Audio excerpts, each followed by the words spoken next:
fire on the ocean, the floating of a poison in the hay.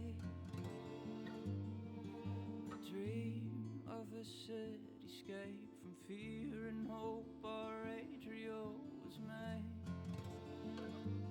There's no time to lay in wait, we'll stay awake for the dawning of an age, living in the end of days. Thus the dark will be afraid.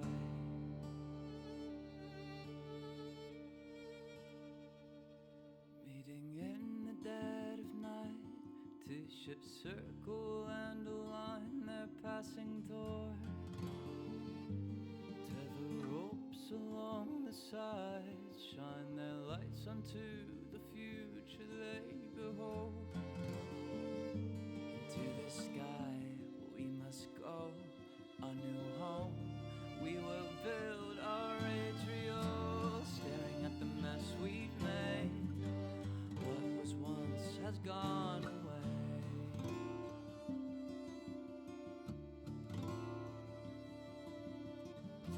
Living in the end of days, of us the dark will be afraid.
Trying a test. Deafening silence.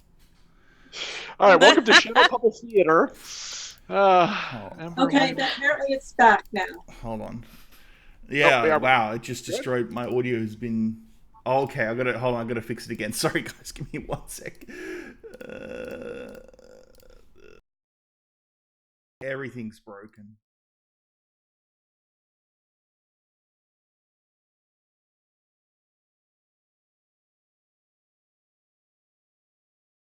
Movie. There we go. Wait. All right, I think we got it now. All right, yeah. Oh, yeah. Yes, Jay. I Thank you, Windows Update, for ruining all my audio settings. That's the only difference between now and last session is the Windows Update, and that's apparently edited all my audio.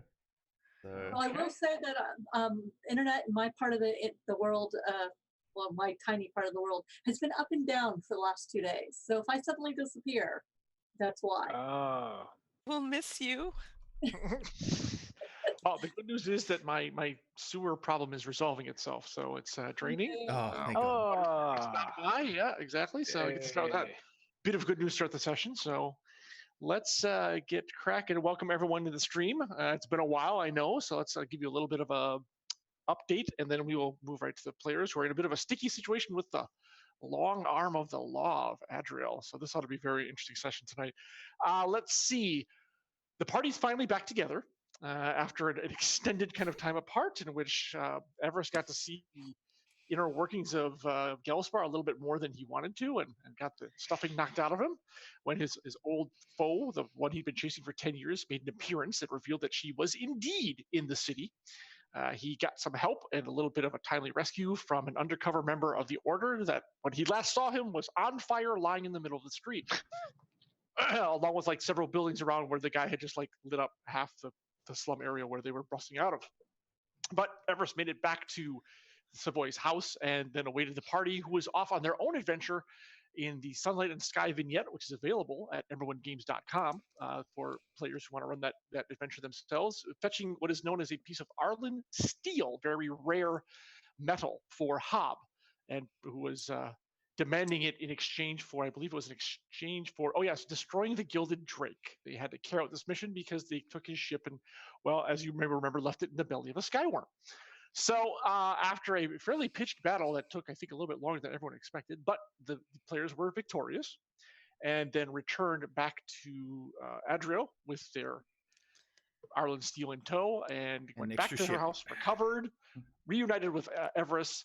Everyone got mostly caught up on some things, not everything necessarily, and then there was, I believe, a late lunch, early dinner at Maddox's house to get things squared away with Hob, and he was very, very happy to see that they did indeed recover the steel he was so eagerly awaiting. And that took care of him. They had a little bit of talk about Maddox and what their next steps were, and then stepped out of the house just in time to enter the waiting arms of the Military Order of Adriel, which arrested the party for supposedly possession of stolen property. And as we pick up with the group, they are still kind of standing there right where I left them, kind of like, "Arr?" So we're facing a good half dozen high-ranking, it looks like. Let's put it this way, they look very experienced. Guardsmen of the Military Order of Adriel, which is the law enforcement, the only law enforcement at Adriel, and they are very, very efficient and very, very let's just say non-lenient. And of course, Savoy, you already know this. You already know that the law is the law, basically. So does anyone wish to do anything? Don't forget to put music on, John. And yeah, I should pick some music. That's right. Nice music for getting arrested. You know, we need some. I know. I need some dun-dun. I need some. That's what I was about to say. Yeah, well, that's what I put in the Discord. I was like, dun-dun. Something. At some point, Sad, you don't have to go through the rest of the music. Some other examples, but I'm going to use Kevin MacLeod's Dark Times. I think this seems to be a good time for that if they're going to be thrown in the clink. Sure, sounds good. So I think that'll work for now. So this is what you're facing. What looks like a woman, probably a lieutenant of some kind, judging by the bars on her shoulder, and a half dozen well-armed and very glowery guardsmen that are apparently to escort you into custody. Does anyone wish to, what, if anything, does anyone wish to do at this point in time? Well, the first thing that Savoy does is put an arm on a hand on Mama's arm and say, "Calm."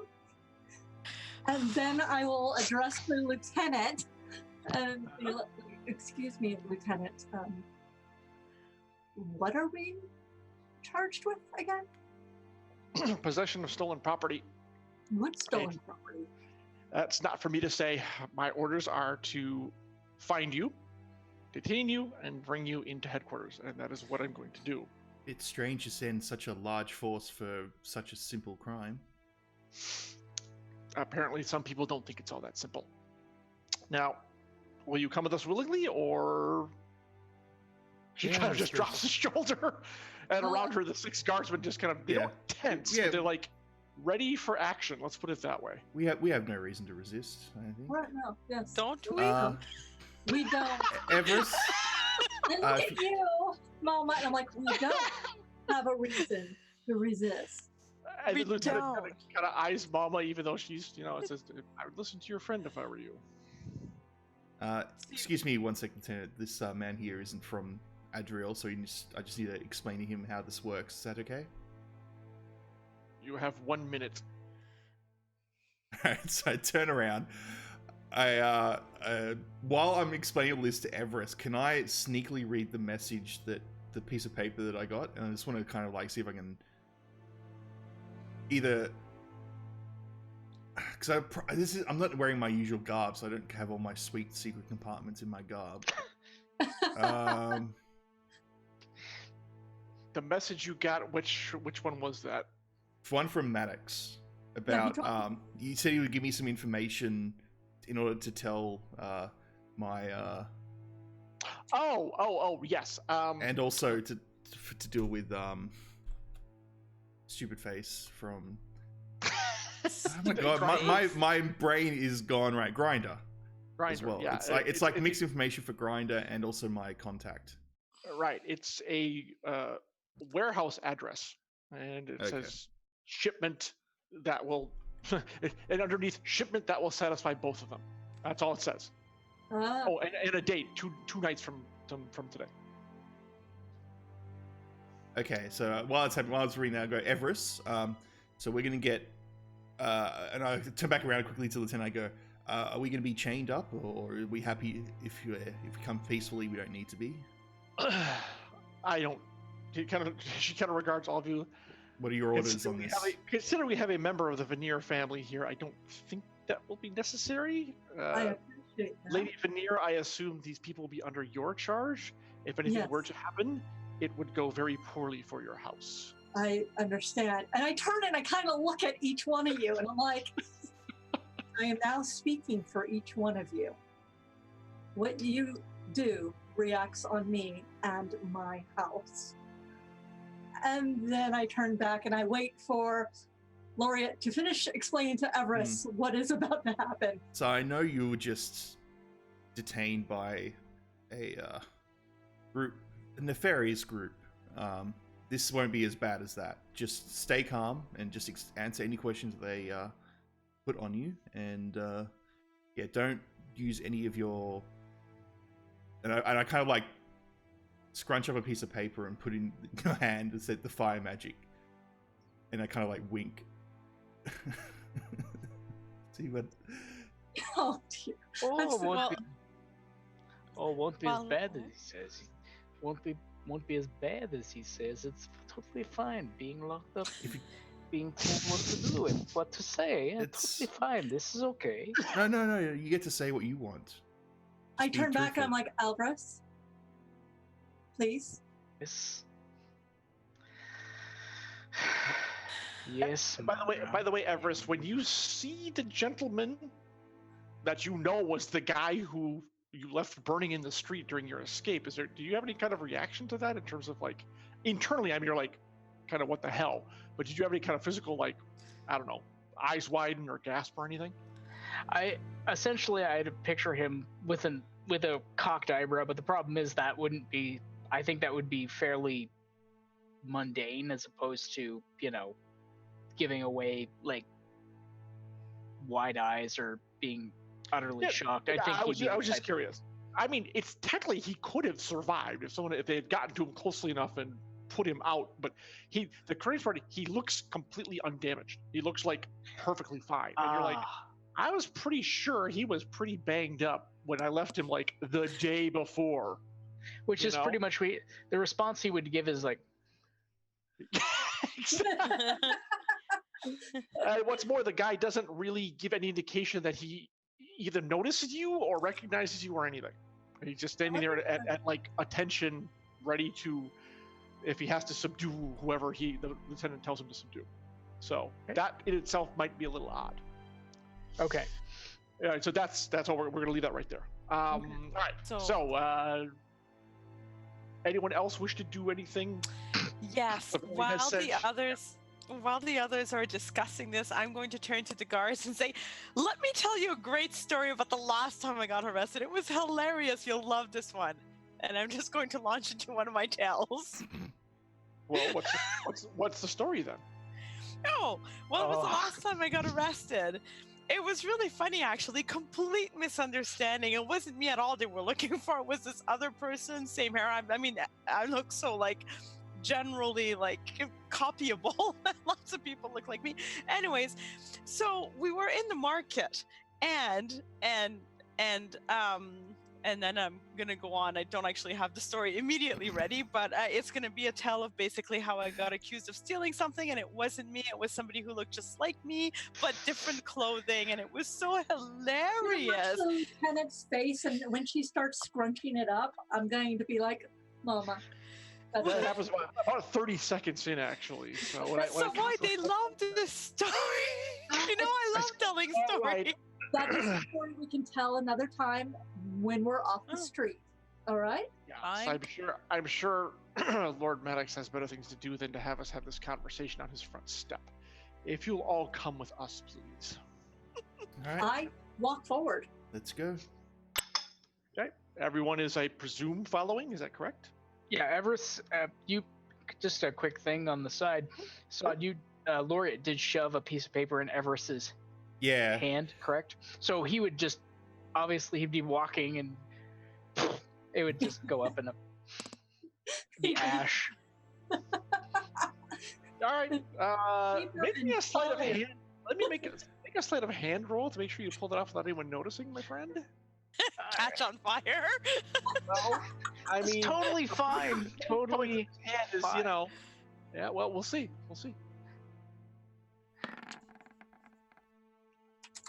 Hey. Yay. Right Literally on the what I money. needed. Yes, there's the lieutenant like hesitates just like a half a step, and then just keeps going.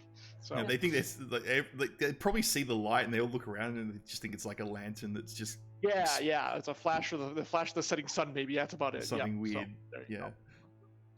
go. All right, you are taken into a very heavily armed and armored airship and swiftly trundled off to the forbidding the military orders headquarters, which is this large, pretty much block of what looks like, it's almost like it's a building carved out of a single piece of stone, massive stone.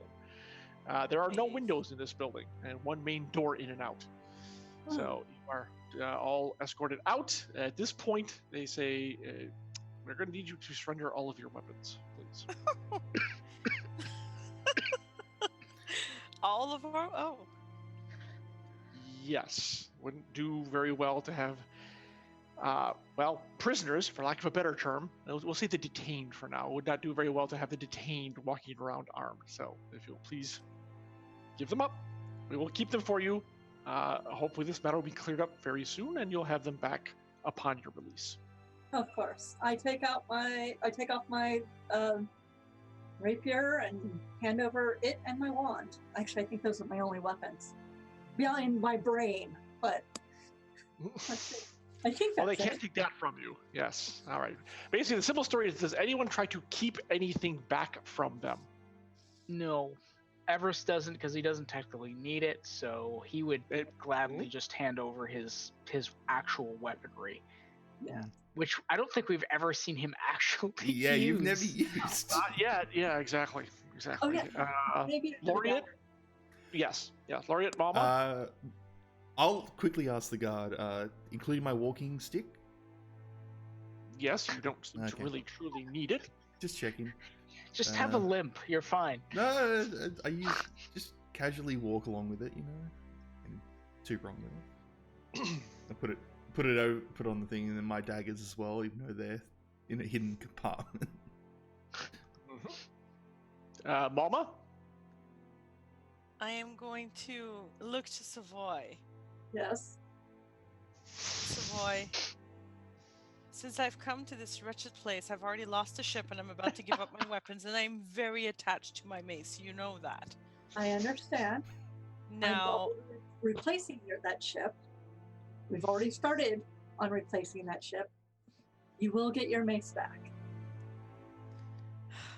all right, I'm going to gently kiss the handle of my mace and hand it in. All right. What? And don't you have a? Do you have a crossbow? No, throwing knives, crossbow. What is your missile weapon?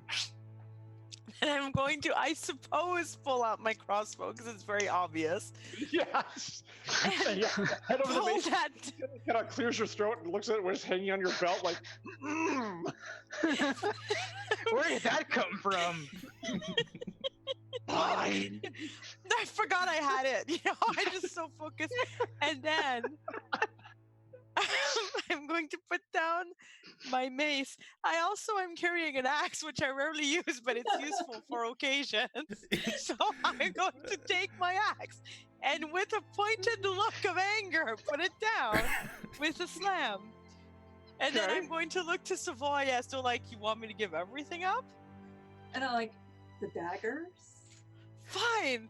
So I'm going to pull out my 4 daggers.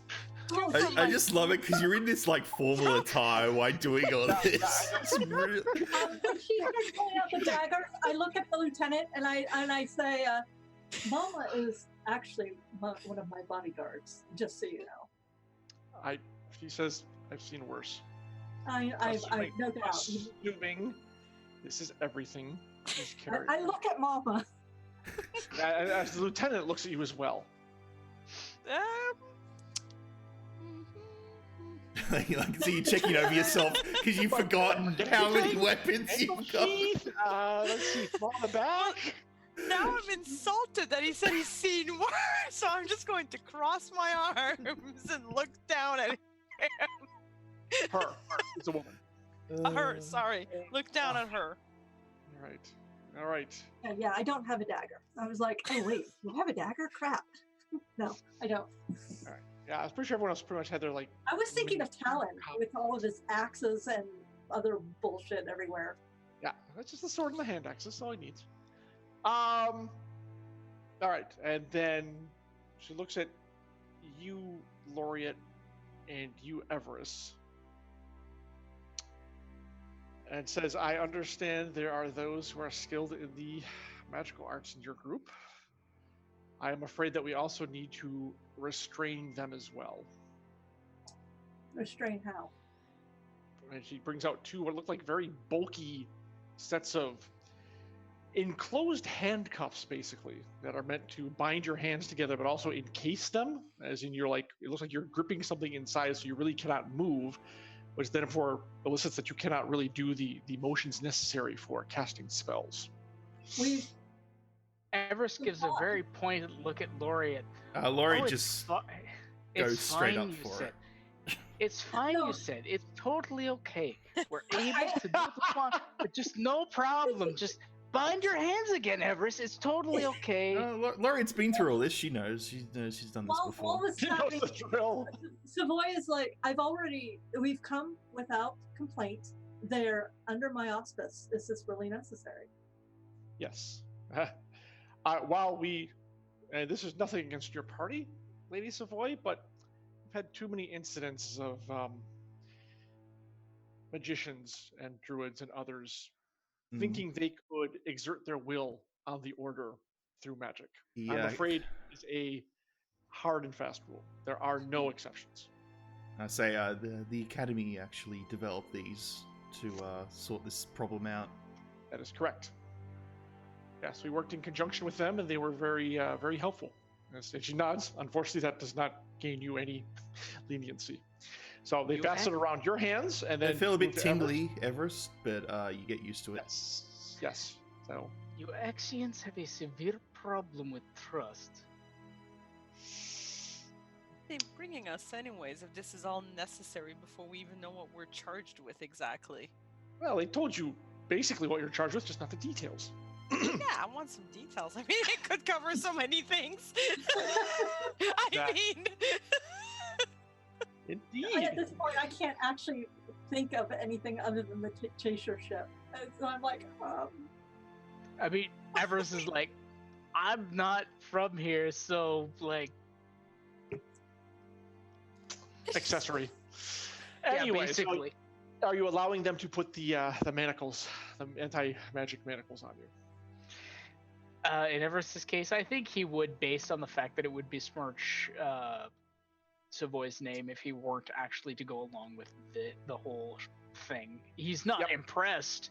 he's very put out considering the last little bit, but She's he pretty will put go out along right with it. now too. Oh yeah, exactly. No, it's yeah. Well, the last time it was much worse. I mean, you assume this is going to be okay since it's the law, but then again, the laws can be just as swayed as other things. I'm just waiting for the whole shoot. I'm waiting for the other shoe to drop, and then I'll wake up with another bloody face. Yeah, exactly. Like I shrugged my shoulders. Ah, bam. Yeah, exactly. Anyway. All right. So once you are both secured, and yes, they do a cursory pat down on everyone just in case, but it is fairly cursory. It seems that Savoy's word is carrying a fair bit of weight, so it's nothing anyone has to worry about. Yep. And then you are all escorted into separate cells. You're not kept together. Separate cells? Mm-hmm. Correct. Within like in the same Within the row main or anything building, like that? yes. Yeah. Maybe. I mean, well, actually, yeah, they don't blindfold you or anything. Yeah, it's pretty much in a row, but these walls seem pretty thick, so it's unlikely you're really going to be able to. It's going to be hard to communicate if you try. Let's put it that way. So, now, Sod, I'm going to need some help because if they're going to be interrogated one at a time, the others don't really need to know what's being said. Okay, well, it's better if everyone just mutes when needed, and we just. Yeah. All right. So let's do Jen first. Okay. Oh, okay, sure. So no, don't turn your webcam off. Bryce. That's okay. Sorry. Oh no, everyone's moved sorry. about. Hold on. No. You had one job. I know. I literally went to. Yeah, I know. It's like, oh no, I meant to hit audio, and I was like, wow. Hold on. Yep, I see. Now I'm Everest. I see what he did there. Well, that's it. Actually, Yeah. Okay. It's a pro strat right there. So now he can't interrogate. I am omnipotent now. Excellent. I know everything that will happen. All right, so Everest, Dark Phoenix. Yes, that's what happened. Exactly. so I will mute my microphone and take my headset off, and then All right. I'll check chat just if you want to message us on Zoom. I'll let you know. All right. So are we all set? By the way, this happens. Actually, you guys I can just mute my You headset. guys are sitting in your cells for about an hour with nothing happening.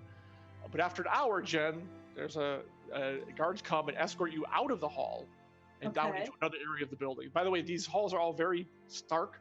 There's nothing really decorative on them. As a matter of fact, you think it's like, do they work in the same place they keep their prisoners? Because it seems that's the case. And you're pretty sure at one point you went down a stairs, at least one set of stairs. So you know you're probably at least one level below street level.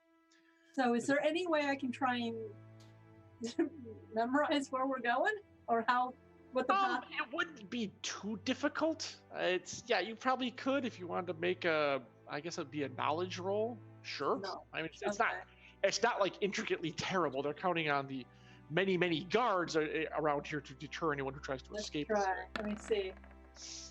Yeah, I can remember. Yeah.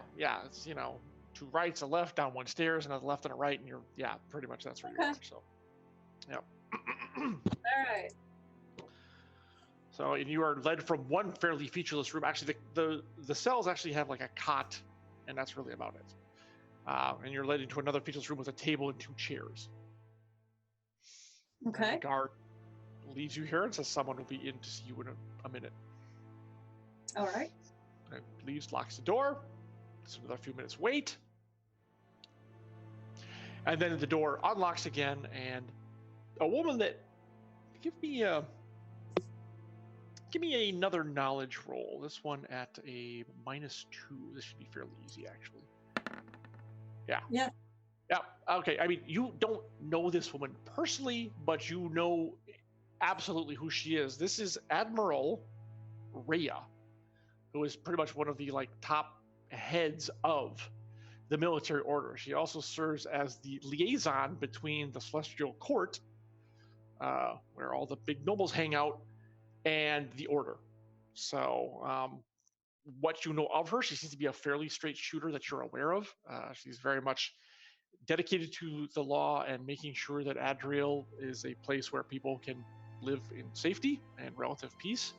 And that's pretty much all you know of her. So she's about Rhea, Raya, and her rank is Admiral in the military order.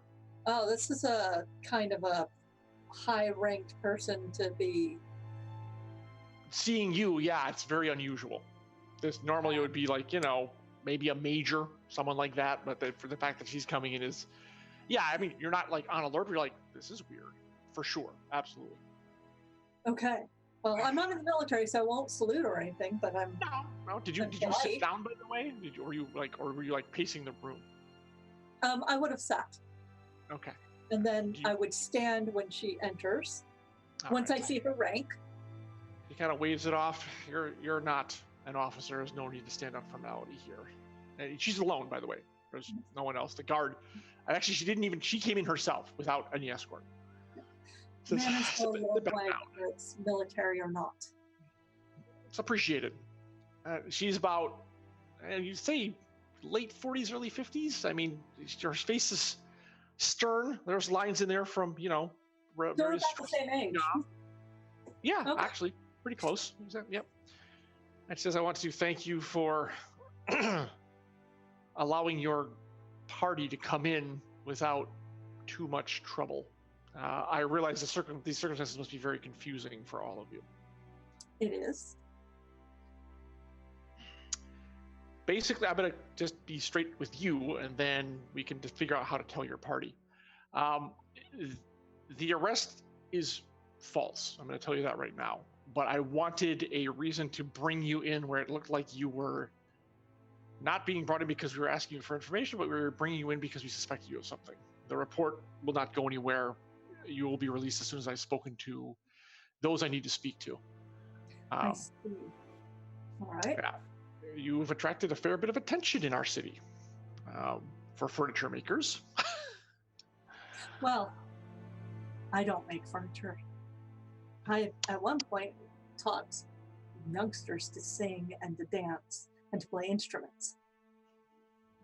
It's a far cry from that to what you've been doing over the past few weeks for the city, which, as she holds up a hand, is appreciated.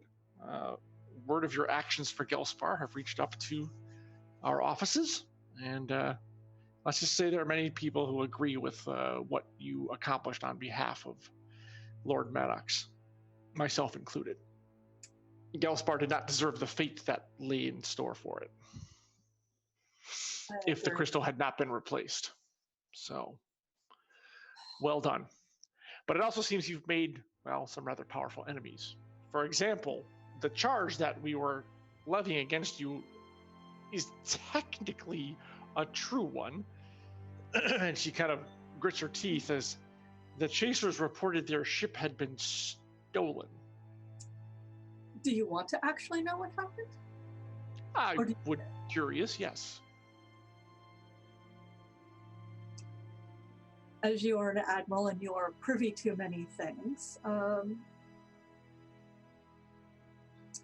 you are aware that the chasers basically take things that they are not supposed to take. They attacked my airship and rendered it inoperable. We defended ourselves to the last man and then took the ship that was operable. We have, at this point, if necessary, gotten to the point where we can return it to Grinder if he needs it. And the corner of her mouth quirks up in a smile, and I think that is a debate we're currently having as to would that make him more angry or less angry. She actually grins at that, like it's hard to say. On the surface, he would probably accept it. Underneath, he would probably be furious at being bested by you. And she's like, I wish to be a fly on the wall at that conversation. I would not. I could not advise you one way or the other. It would certainly pose an interesting conundrum to him because, by the street laws, he would have to back off of you since you returned his property to him. Whether he would adhere to that or not is another story. It's not going to happen with what I believe I now know. And what is that? The chasers are working with an outlander, a very powerful one who has designs on Axia. And how did you come about this information? You heard the one who called me mother, yes? The foreigner. Yes. Mm-hmm. He and the Outlander are nemesis. And she decided to... I don't actually know what she decided to do other than to tweak his nose in a very, very violent and painful manner. But she and her people, including the Chasers, let some things slip. And I think you're going to have to deal with her and the Chasers in a much more different manner soon.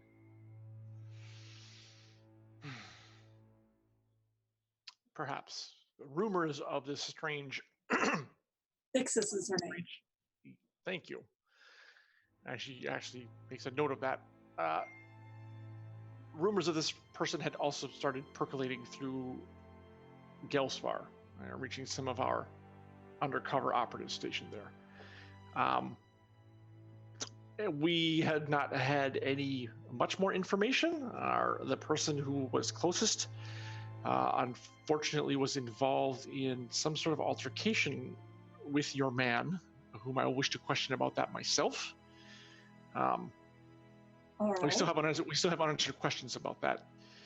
What is the Veneers house's involvement in all of this?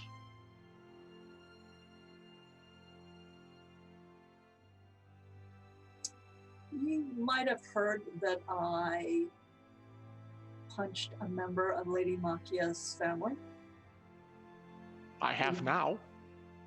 Yes, well, a rather... But no charges were pressed, so I assume... No. I got involved in all this because Lady Machia decided to handle it internally. She yes. nods, as she is wont to do. I hope that didn't cost you too much. Have you ever dealt with Lady Machia, Admiral? On a personal basis? Personal, no. I would be much more wary than allow myself to be ensnared by her machinations. Professionally, several times. It's hard to avoid her when she pretty much rules the Celestial Court. Yes. So I've had to deal with her on many occasions, and that's why I don't know whether to feel terrified for you or sorry for you, maybe a little of both. Those who enter her web rarely get out unscathed. So I'm sure you already have heard this warning, but I would advise you to treat her with great caution. Yes. What is your relationship with Lady Machia now?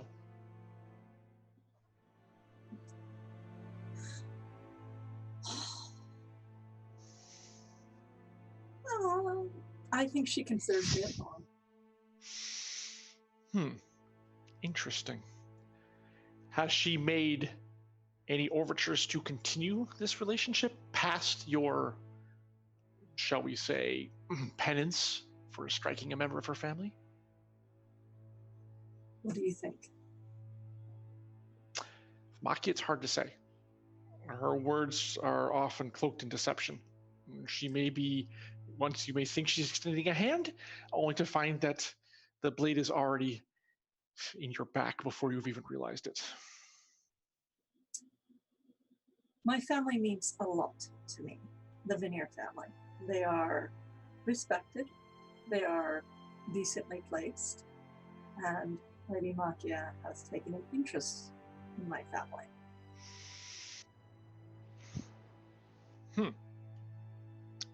More and more interesting. Well, the Veneers are, from what we understand, a solid, middle-class, respectable manufacturing family that provide the goods that many people in Adriel need to live their lives. Yes. Why Machia would take an interest in you now, when you have been a part of Adriel for decades, is a point that may bear further speculation at some future time, but not now. Do you intend to continue the relationship with Lady Machia as if you really have a choice? considering she randomly shows up for dinner, I think the answer is yes. And I assume, of course, as a member of a merchant house in good standing, that should any information on illegal activities reach your ears, you would, of course, do the proper thing a citizen of Adriel would do and report such information, correct? Of course. The Veneer family has nothing but respect for the order. And she actually says that completely straight face. She's not making. Yep. And we do for you as well. There are many shortcuts the merchant houses can take, whether smuggling goods in by the red market, undercutting, trying to gain monopolies on certain business items. The Veneer family has nothing with that. Exactly. Have never been named even as accomplices or even a hint of impropriety, which the order appreciates. Well, knowing there is at least one house that stands on its reputation as honest and forthright merchants is, well, rather refreshing in this day and age.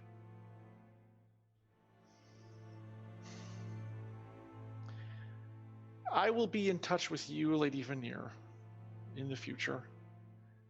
In the meantime, of course, I would advise that you watch yourself both around Lady Makia and the Chasers themselves.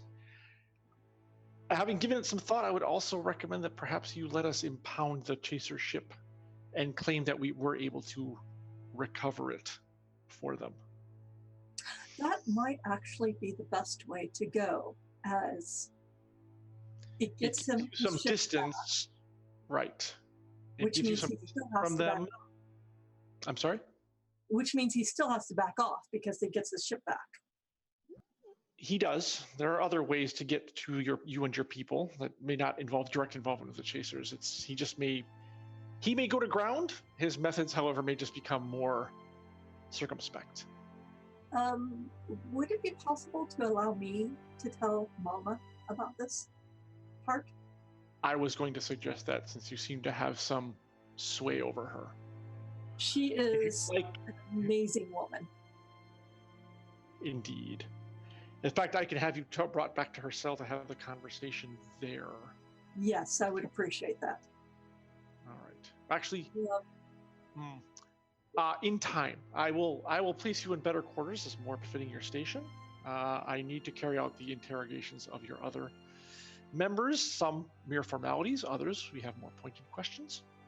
But again, with Alvarez, please understand that he just went through quite a lot of pain and torture at the hands of the Chasers and his nemesis. Yes. Thank you for letting me know. Our man to poke at people just because he's inconvenient and kind of annoying, but useful. Right. I would be very forthright with him because he will be incredibly forthright with you. Yes, so, and she gets kind of a thoughtful look on her face. I'm hoping there are some gaps in our man's account that he can fill in for us. There seem to be some elements that need clarification, so I plan on talking with him next. But I'll have them take you to more comfortable quarters, and then once I'm finished talking with all of them, I will have you talk to Malma about what's going to happen with that ship. All right, thank you. All right. Thank you for your cooperation. It is appreciated. She goes and raps on the door, and a guard comes and says, take her to the upper level quarters, please. And he nods and escorts you to a much nicer room with furniture and a rug on the floor and everything. And that's nice. If you would like some refreshment or something to drink, or maybe perhaps to eat. Absolutely. I just came from quite a meal, but I'll take something to drink. All right. That's, yes. Water or something stronger? I think a little stronger right now. Because Okay. I wasn't drinking anything strong at Maddox's place, and boy, do I need a drink now. Yep, exactly. Okay.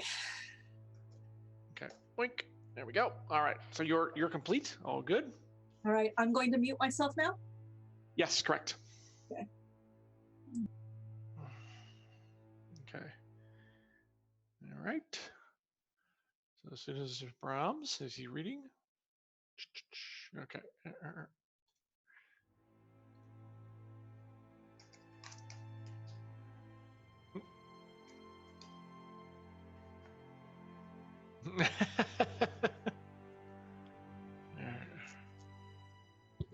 All right, Brahms. So Just unmute him for 1 sec, John. So Everest is up. Okay. Oh wait, hold on. yes, Okay. correct. Correct. All right. Oh, there we go.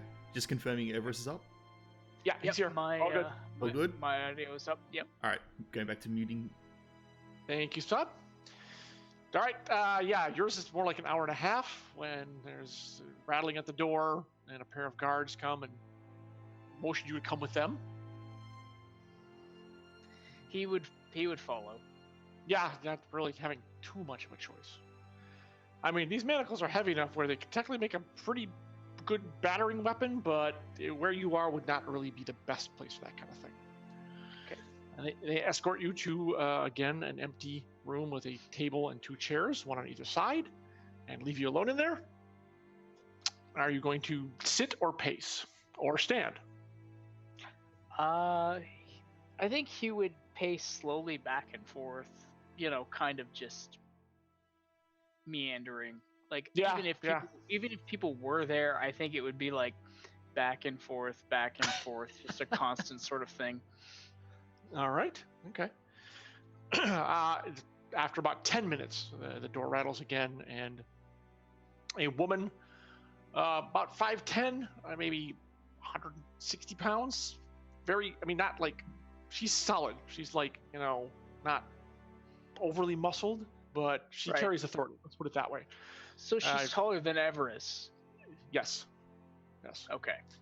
And bits of gray kind of at her temples. She has a lined face. She has her uniform has several bars on it that you don't recognize, but you recognize she's probably a fairly highly ranking officer. I mean, certainly much more than the lieutenant that brought you in.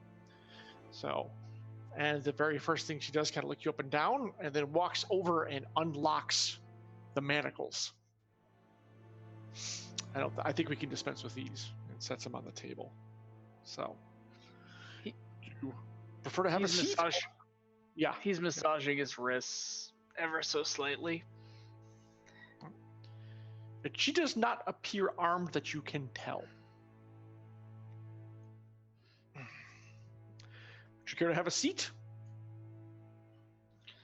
I would prefer to stand, thank you. Fair enough. As you know, you're here under the auspice of House Veneer. Lady Savoy vouched for you to me personally, so if you do intend any mischief, shall we say, it would reflect poorly on both you and her. But I trust that is not the case, isn't it? Then I suppose I better keep my hands to myself and, not besmirch her name, as it were. That would be wise. As a stranger in a strange land, the consequences could be severe. Ixis, tell me about her. He scoffs a little bit at that. What do you want to know? Everything. Well, when she was 6... I'm kidding. Seriously though, this woman, you want to know the truth? The honest to God truth? That is why we're both here. Stop detaining us. Take your entire cavalcade of guards and deal with this person. And even that wouldn't be enough.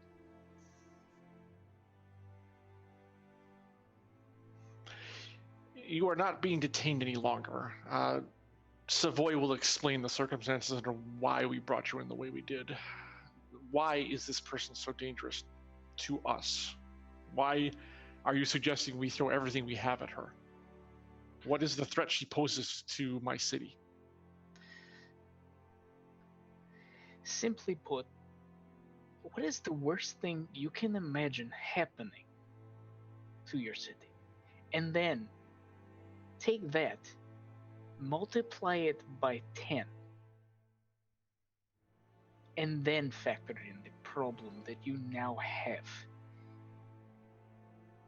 The worst thing to happen to Edro would be for it to fall from the sky. Then imagine it happening at a factor of 10, at a speed that is faster than light, that would utterly obliterate the entire population without so much as a thought. And then picture that person wielding that much power in their pinky finger. If she's that powerful, why hasn't she moved against the city so already? Who can say? Maybe there's a grander scheme at play. I don't know. All I know is I was beaten, bloodied, and held captive by her after 10 years of chasing. So And you have now a prior she's- you have a prior relationship with her. That is true enough. 10 years she killed my order, and 10 years I've been chasing her. She's absorbed their souls.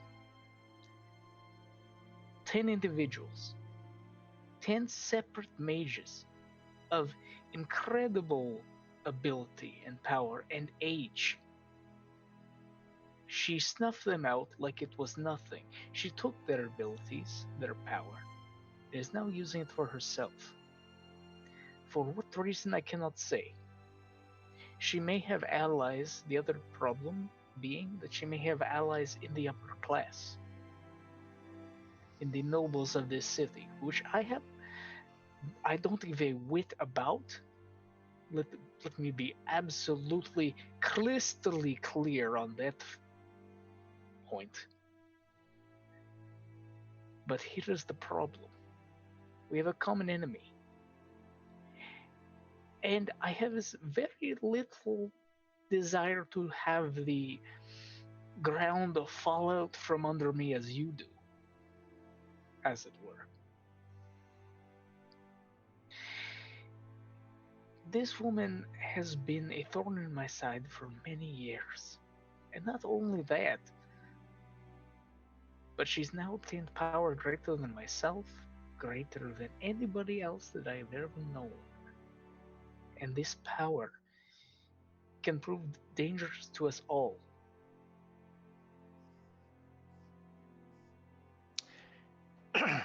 If she is indeed as powerful as you claim, what chance do any of us have to even stop her? Frankly, I haven't thought of an idea yet. And you know her best. That seems to be long odds against us. Perhaps. But I have learned one thing. 4 minds thinking as opposed to just one on one person is better odds. Indeed. You say you were captured, beaten by her or those in her employ. Did you actually see her during that time? Oh, yes. Most definitely. During that time, I've learned some things that I didn't know about previously. That she's able to. Maybe she hasn't grasped all of the knowledge she needs to grasp yet. Because unbeknownst to her, a tiny bit of power trickled through to me. During your confrontation. Yes. She had tried to heal me some, I think to prolong my discomfort at her hands. Much as to say that did not happen. But what did happen was something quite astonishing. Go on. So in this case, what had happened was my old master, I had seen his face as being one of those souls absorbed by her new ability. During this transfer,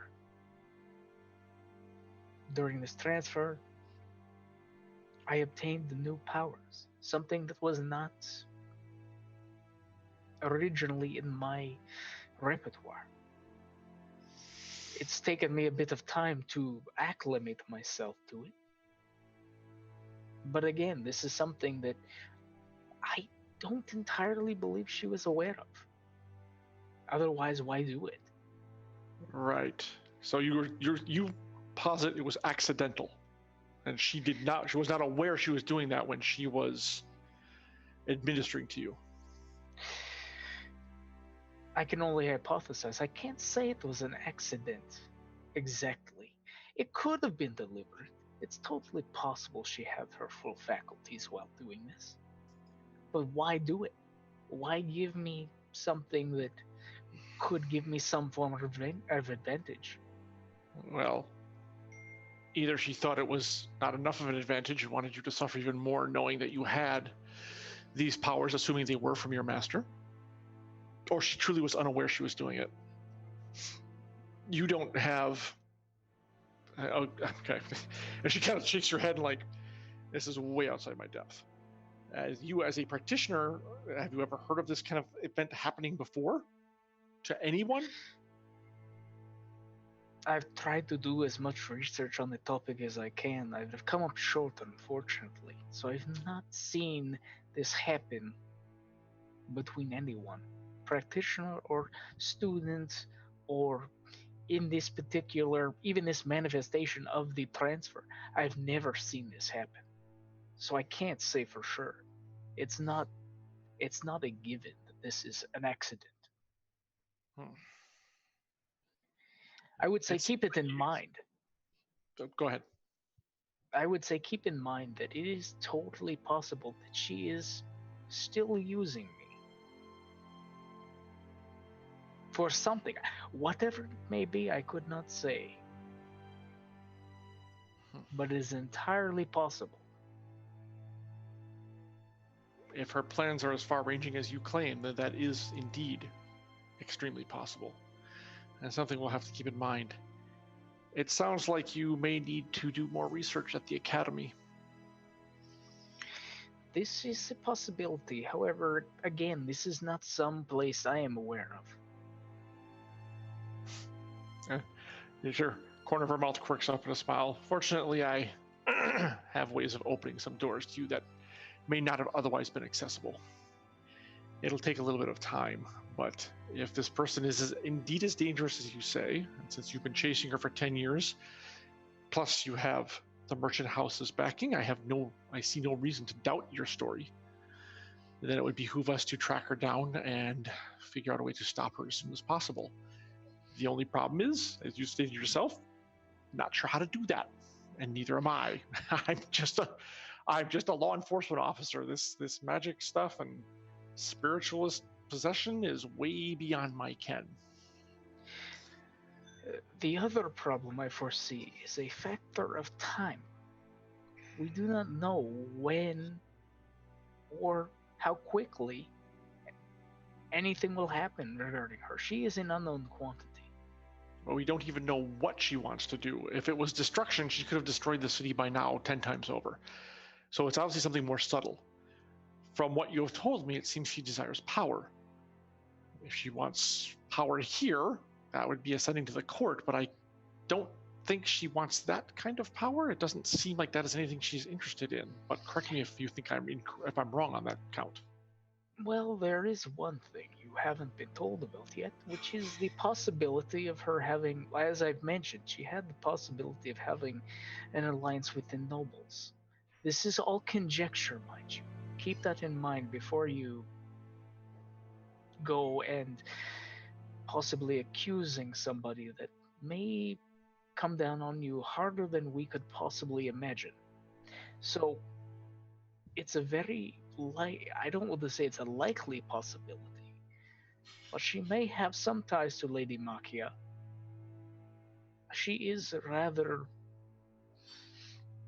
advanced in age at this point. And what better way to preserve Ixis one? No, Lady Makia is advanced in age. Ixis would be able to True. Ixis would be able to assist with the, so let's say, restoration or maintenance or maintaining her age, perhaps indefinitely. This is a power that only she would be able to possess. So it would behoove us to look into the nobility and see. Granted, it would need to be subtly, but to Indeed. see who would benefit from this particular bit of practitioner, bit of magic. Ixis did Ixis capture you by herself? Oh, no. Oh, no. She definitely had help. The Chasers. Oh, most definitely. So you realize you're drawing a line from her through the Chasers to Makia, assuming that line even exists in the first place. That is essentially what I'm doing, yes. Now, the Chasers and I have a very interesting relationship. I still very much desire to. He quirks an eyebrow. Speak with Grinder on this subject. Alone, if at all possible. Now, this particular Thorn may be able to assist me in possibly getting to know a bit more about the current climate of her abilities and potentially what she is able to do or what she is up to with the nobility. Well, that is a top priority for us. If you could maybe perhaps let me see him when you are done questioning him, I would most appreciate if and I state this quite heavily, if you are able to detain him. Indeed. I cannot make any promises of that sort. You have well, I don't know what the nature of your grievance with Grinder is in the first place, and I don't really care unless it impedes my investigation. But it sounds like you have much bigger fish to fry. If you pardon the much bigger slaughter fish to fry, pardon the pun. Yes. That and is perhaps it would behoove you not to be distracted by more minor grievances. Perhaps, but the minor grievance may lead us to some insight. That is my only concern. A fair point. All right. Oh, I should have said, because I forgot, because you hadn't heard this. She introduced herself as a person named Admiral Raya, Raya. So that name doesn't mean all that much to you, but Admiral, you would assume, is, like you said, as I said before, a pretty high-ranking member of this particular police force. Okay. All right. All right, Everest. I appreciate your forthrightness in volunteering this information. It certainly seems there is a bigger problem. I was hoping this would just be contained with the Chasers, but apparently that is not the case. Well, through the Veneer family, I expect I'll be in touch with you about this. And of course, if there's anything else you come up with that you think could be of use to us, I hope you will reach out to us at some point. Most definitely. I don't see this being a problem, as we both have a common enemy. Exactly. And one, it seems that we're both very interested in eliminating at the earliest opportunity.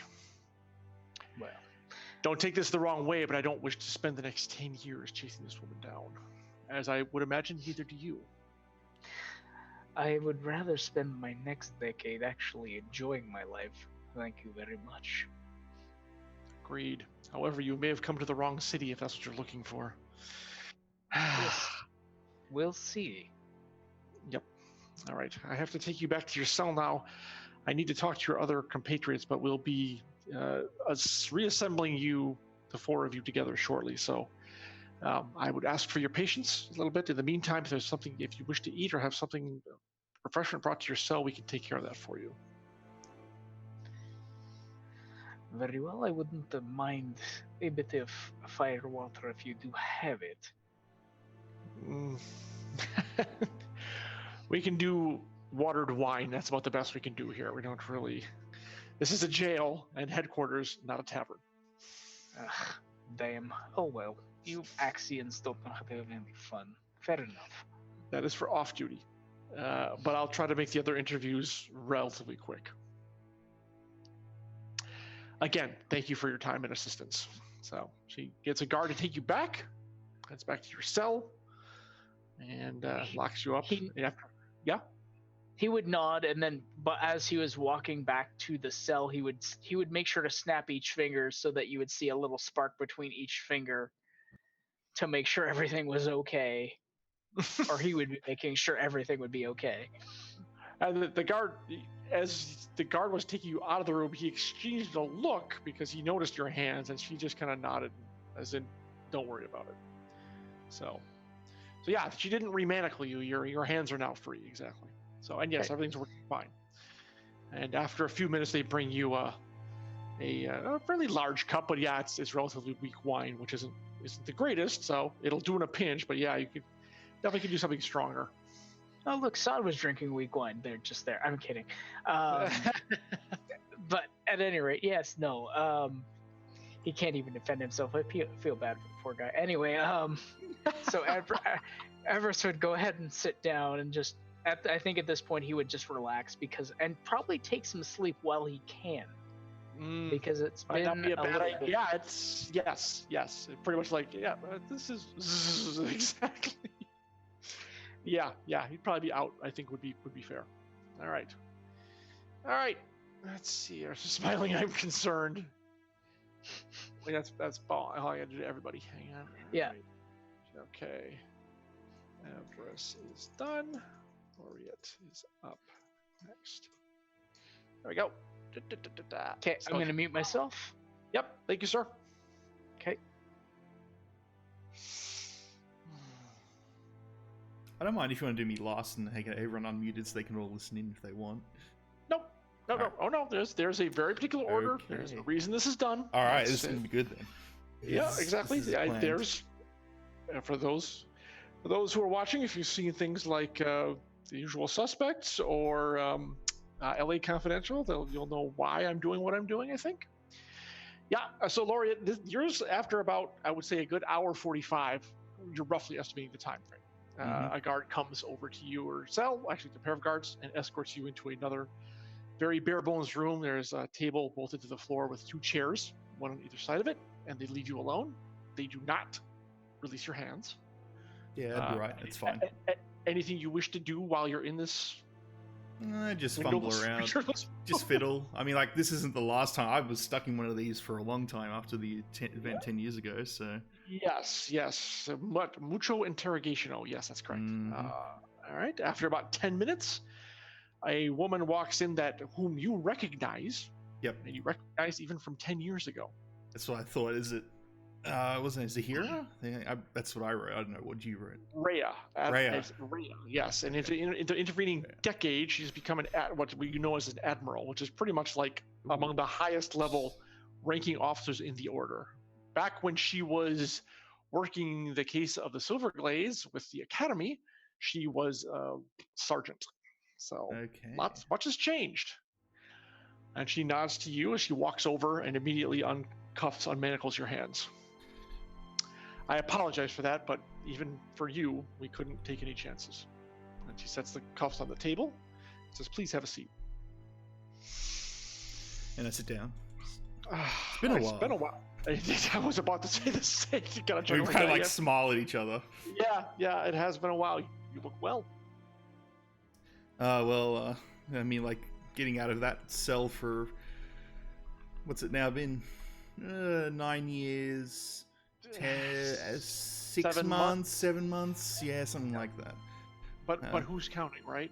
Oh, you took good care of me. I'm actually surprised. I expected worse from, based on what the council and the academy were yelling at. I think the academy's punishment struck you the deepest. Ours was just to get to the bottom of what happened. But once it was clear that there was no malicious intent, it was out of our hands. There was nothing more for the order to do for you, and of course we submitted our report to the academy for them to use in their summary judgment, I feel what happened to you was very unfair.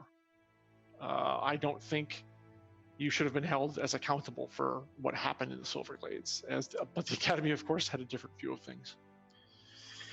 I only wish we could have done more. I still don't know. Well, one day I hope to go back and fix what happened. At least. I would just settle for you finding out what happened in the first place. Fixing it may be beyond anyone's control, but just knowing, so we know: are we to keep the Silverglades or are we to jettison it?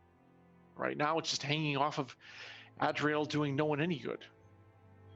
But she waves a hand. That's a matter for another day. I've already talked to Lady Veneer. The charges were more or less of a ruse to bring you in without suspicion in case anyone was watching. She'll tell you more about that later.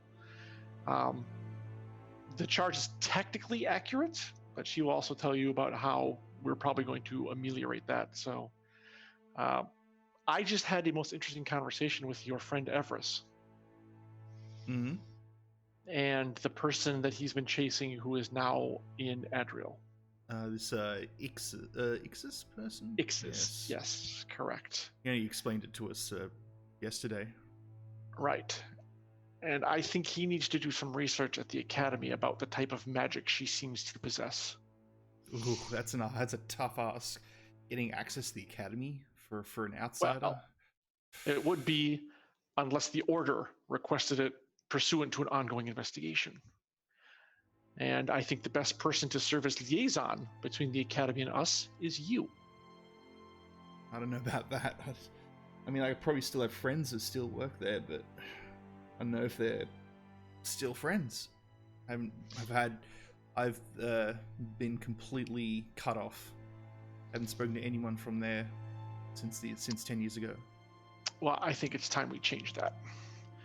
As what we will call a civilian advisor to the order, you will have certain limited powers, but powers nonetheless, that should enable you to open some doors. I will make it very clear. We'll give you a writ of authorization, and anything, if the Academy Council does wish to push back, they will have to answer to me, and we will see just how far they want to push that. Obviously, this would not be a method to go stomping willy-nilly around everywhere. You have a very specific task to help Everest execute, and I would trust that you would do that as expeditiously as possible. Based on what I've seen, this is your choice, Laurie. And I'm not telling you to do this. I'm asking you if you'd be willing to do this on our behalf. Well, I've seen her handiwork, at least I think so, and up close, and it wasn't pretty. And I don't want someone like that running around Adriel. Right. And you know my dedication to Adriel more than anyone, probably. I think anyone else has seen that. Exactly, which is why I felt very comfortable when I learned you were involved with this group and someone involved in this scenario. I felt very comfortable asking you if you would take this on for us. It makes the most sense to myself and the order in general. And plus, if it enables you to get back perhaps in the Academy's good graces, then, well, everyone wins now, don't they? I mean, I would like to get back to the Academy, but I mean, the higher-ups, I don't think any of them will ever like me. Some kind of change would have to be required, a vast change, but I mean, only one can dream about that. And that's none of your concern anyway. So. It may not be, but I have more than enough experience working with superiors that did not like the way people of our gender did things, shall we say. The key is to not care and keep doing what you know in your heart is right anyways. Change can come and will come to the academy. No one lives forever. And the best way to engender it is to start from within, if at all possible. Getting you back inside the academy, I think, would be a good start to that. All right, well, I'm happy to take that on. How long will we be staying here for, overnight, or? I don't think that'll be necessary. I have to talk to your brash sky captain, usually the last one on my list, and then we'll put the four of you together. Just watch out. She if you ask her to tell you a story, it'll probably drag on for a couple hours. So try and be very precise with your questioning. I'll keep it fairly quick. To be fair, she's the least of my issues, but she's with you folks, so I trust you three can keep her more or less in line. Oh, she's harmless. I mean, as long as you give her alcohol and an airship, she's fine. Not in that order, but... Indeed. Well, that's good to know. It was good to see you again, Laureate. I'll be in touch. Happy to see you've moved up in stature quite well. Your career has really blossomed in the military order. It has not come without cost, but as I said, if you want to evoke the change you wish in an organization, the best way to do it is from inside. I hope you take those words to heart as you take this journey back into the academy.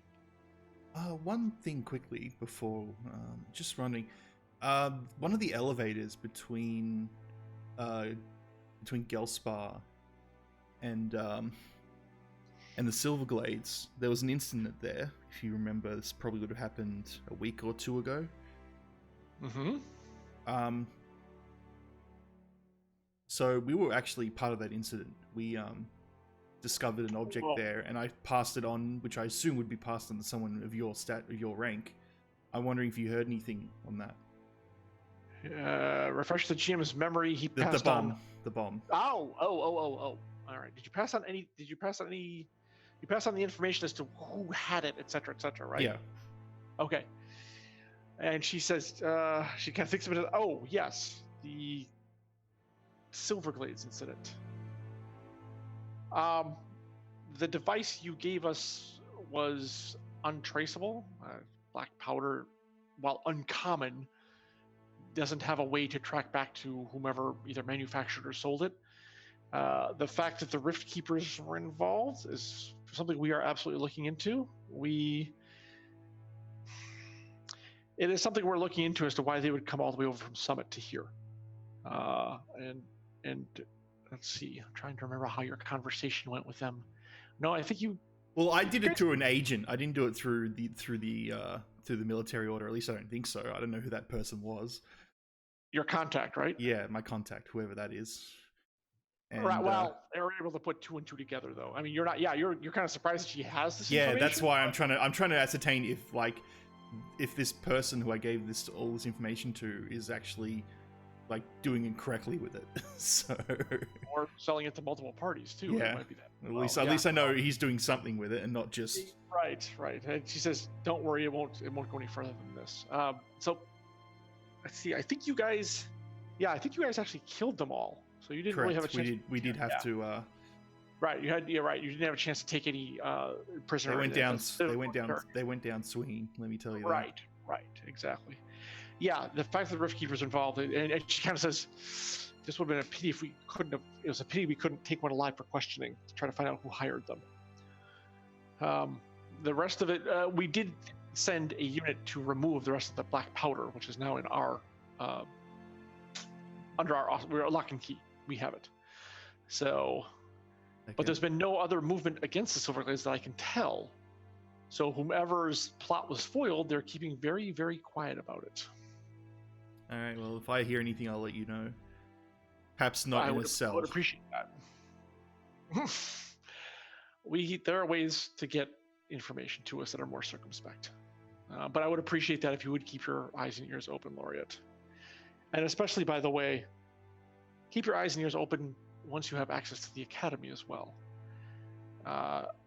This is based on nothing. I don't want to put any ideas into your head, but it's just good to know what the academics are up to, especially when it comes to magic and things. I find a lot of people tend to underestimate the academy at their peril. Just because they're more inclined towards education does not mean they have their own goals and aims in the city. All right, I'll keep an eye out for you. All right, thank you. And he has a guard come back and does not put the manacles back on, by the way. Okay. Do you want to note that to the other players when I get walked back to the cell?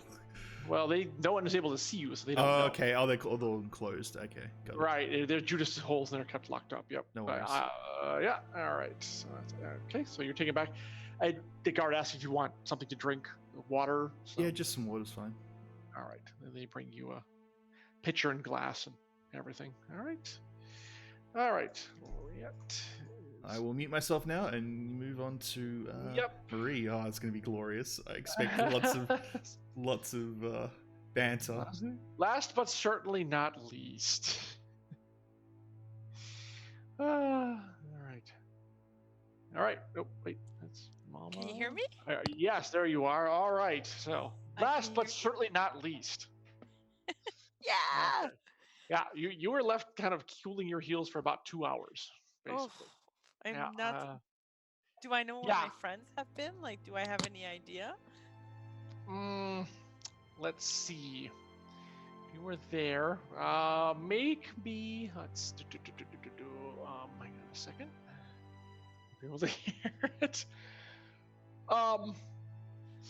Make me a focus roll. Ooh, I am so all right. focused. Yes. Well, you can hear movement outside in the hallway, but you don't really hear any conversation or noise. You hear doors opening and closing throughout the 2 hours, but that's really all you can tell is that either people are coming and going or people are being moved in or out of the cells next to you, but that's really all you can tell. I can't track my friends, so I'm not sure where they are right now. Correct. Yeah, they could be taken off somewhere and brought back. They could be taken off somewhere and moved somewhere else. At this point, you have no clue. Okay? Good to know.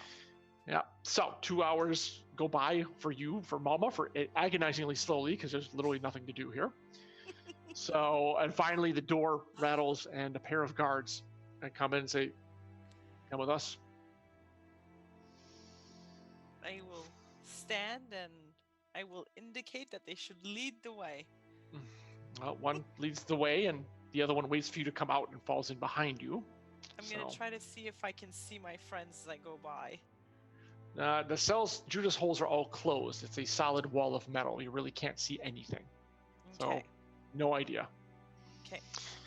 All right. You are brought. Are you trying to keep track of where you're going in terms of inside the building? I'm trying to keep track of where I'm going. I assume that I've been in jails before. I mean, yes, not any as grand as this. This is kind of the largest one you've ever been in. Usually it's been more smaller, kind of like the county clink kind of things. Like, you walk in, there's the jail, there's the sheriff or the constable or whatever. This one's pretty like, holy crap, this is like the real deal. So I feel like I've leveled up, really. So in a way, yes. I want to keep attention to details then for like if I can get out of here and where my friends are, but also so that I can tell really awesome stories about this later on. Indeed. Yeah, there you go. Exactly. So, well, I mean, there's not much to say. It's very gray and austere and sterile. I can work it. Okay, there you go. All right. So you are shown into a room which is just as bare as everything else. It has a table bolted to the floor and a chair on either side, and that's it. So the guard then says someone will be with you shortly and leaves. So a few minutes pass. Anything you want to do? Are you sitting, standing, pacing around? I want to kind of have a look around and see just like, Okay, the door's locked, but how well locked is the door? The table's bolted, but how well bolted is the table? Just so I kind of know my physical options. Okay. The door is very, very, very firmly bolted. It will not budge. Yeah. And the Fair table enough. pretty much the same way. The chairs, however, are loose in case that makes a difference. It just might. Great to know. Okay. All right. After a few minutes, the door rattles as someone inserts a key and steps through, and you are faced with a woman who's a few inches shorter than you, about Savoy's age. Like if you peg her, maybe late 40s, early 50s, maybe. So very Okay. stern look. She's got kind of some stress lines around her face, as if she's under her job apparently has a lot of stress, and she's in a black uniform with something on her arm that you recognize it's she's probably a higher rank than the lieutenant, and judging by how many bars are on it, she's probably relatively much higher rank than the lieutenant was who brought you in. So Okay. And she says, Captain Malma, I am Admiral Rhea of the Military Order of Adriel. Would you be so kind Admiral. as to take a seat, please? Certainly. Pleasure to meet you, Admiral. Likewise, I've heard much about you from your friends. I'm sure it was all lovely. Well, they speak highly of you. Yes, they seem to enjoy your company. They're great people. Well, that's good. So you are relatively new to our city, aren't you? I am. I was just in the area, doing some trade, as it were. Mm-hmm. And ran a little bit foul of the harbor master. Some false story or something or other, and just how it goes sometimes. Yes, I do. Now, Captain, I am sure you weren't carrying any contraband during your little trading venture, were you? Certainly none that I was aware of. Of course not. They never are.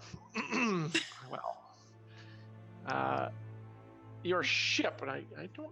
Did you have a name for that one, Marie? Oh, gee, I did back in the day. Back in the day, it's been so long, we've all forgotten it, I think.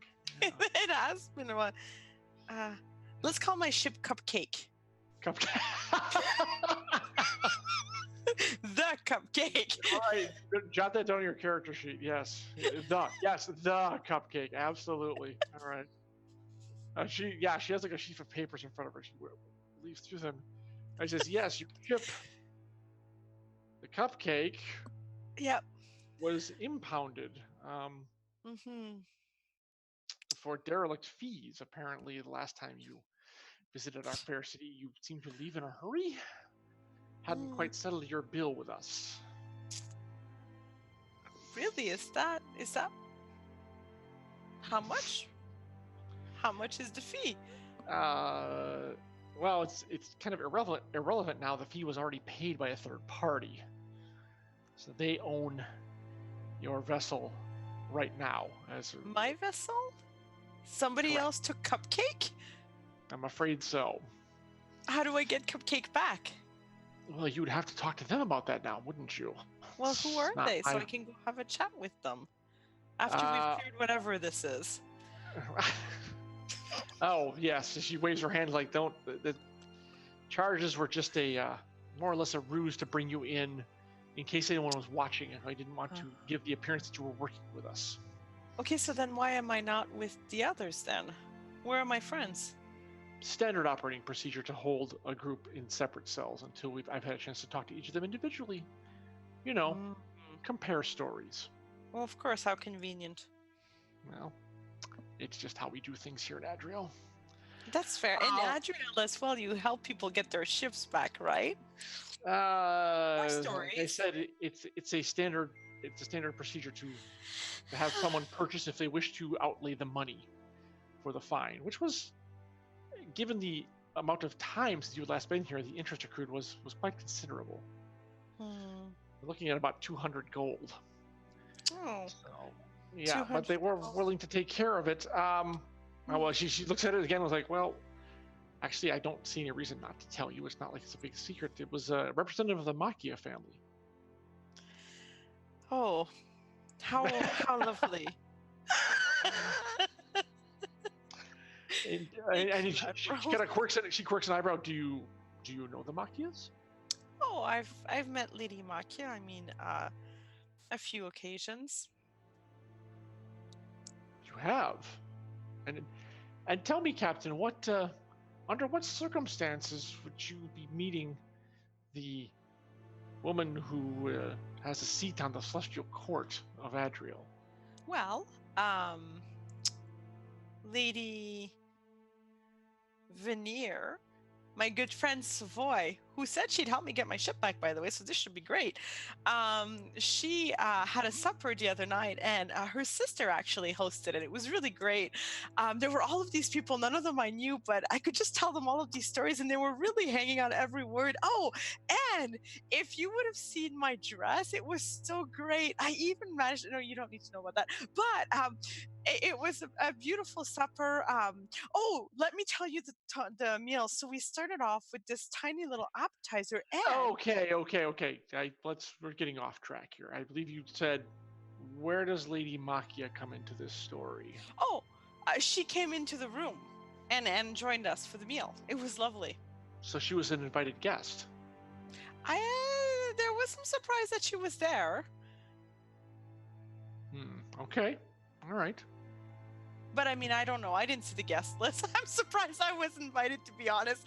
I don't usually get to go to places where they have more than one meal, not in a plate. So this was great. Really enjoyed it. You should try to go at some point. I'll take that under advisement. So, I think you'd like it. a captain with no ship, what are you planning to do in Adriel? Assuming, of course, the Veneers can assist you with getting your ship back, but until then. Oh, well, I'll mention that. I mean, Lady Veneer is very kind, and the other day I was there, and they fed me another giant meal again, and I got this beautiful dress from. They say it's last season, but it's better than anything I own. So I'll probably just hang out with the Veneers until they help me get my ship back. I mean, like you said, a captain without a ship, what else is there to do but to try to get their ship back through the most legal of means, I assure you, Admiral. Indeed. Well, my lieutenant mentioned that Savoy had said you were her bodyguard. Is that accurate? Yeah, it could be. It could be. I will assume the lady speaks the truth on that. She's very wise. I mean, if she said it. Yes. Well, then of course it must be true now, mustn't it? Yes. What else did she say? Kind of Admiral's grinning in spite of herself at you. That's neither here nor there. So you, an airship captain, have had occasion to rub shoulders with Lady Machia. Mm-hmm. Did you and the Lady Machia converse of anything of import? Well, we did. We conversed about the skies a little bit. I mean, I was telling her a lot of stories about it, and she asked us about some of our adventures, and those were very exciting adventures. I mean, I might have been going on a bit. I don't remember if she asked, to be honest, but I certainly told. And we talked about the food, but she was a little bit further off where we were seated. We discussed... No, we didn't really discuss anything else. I mean, I don't know that we run in the same circles, to be honest. Well, I would think not, to be honest. Well, there you go. That answers your question now, doesn't it, Admiral? To a large degree, yes. Let's turn to other matters, maybe more in your bailiwick, such as the ship that was reported stolen by you. Ah, yes, the ship. Yeah, the chaser ship. I mean, oh, yeah.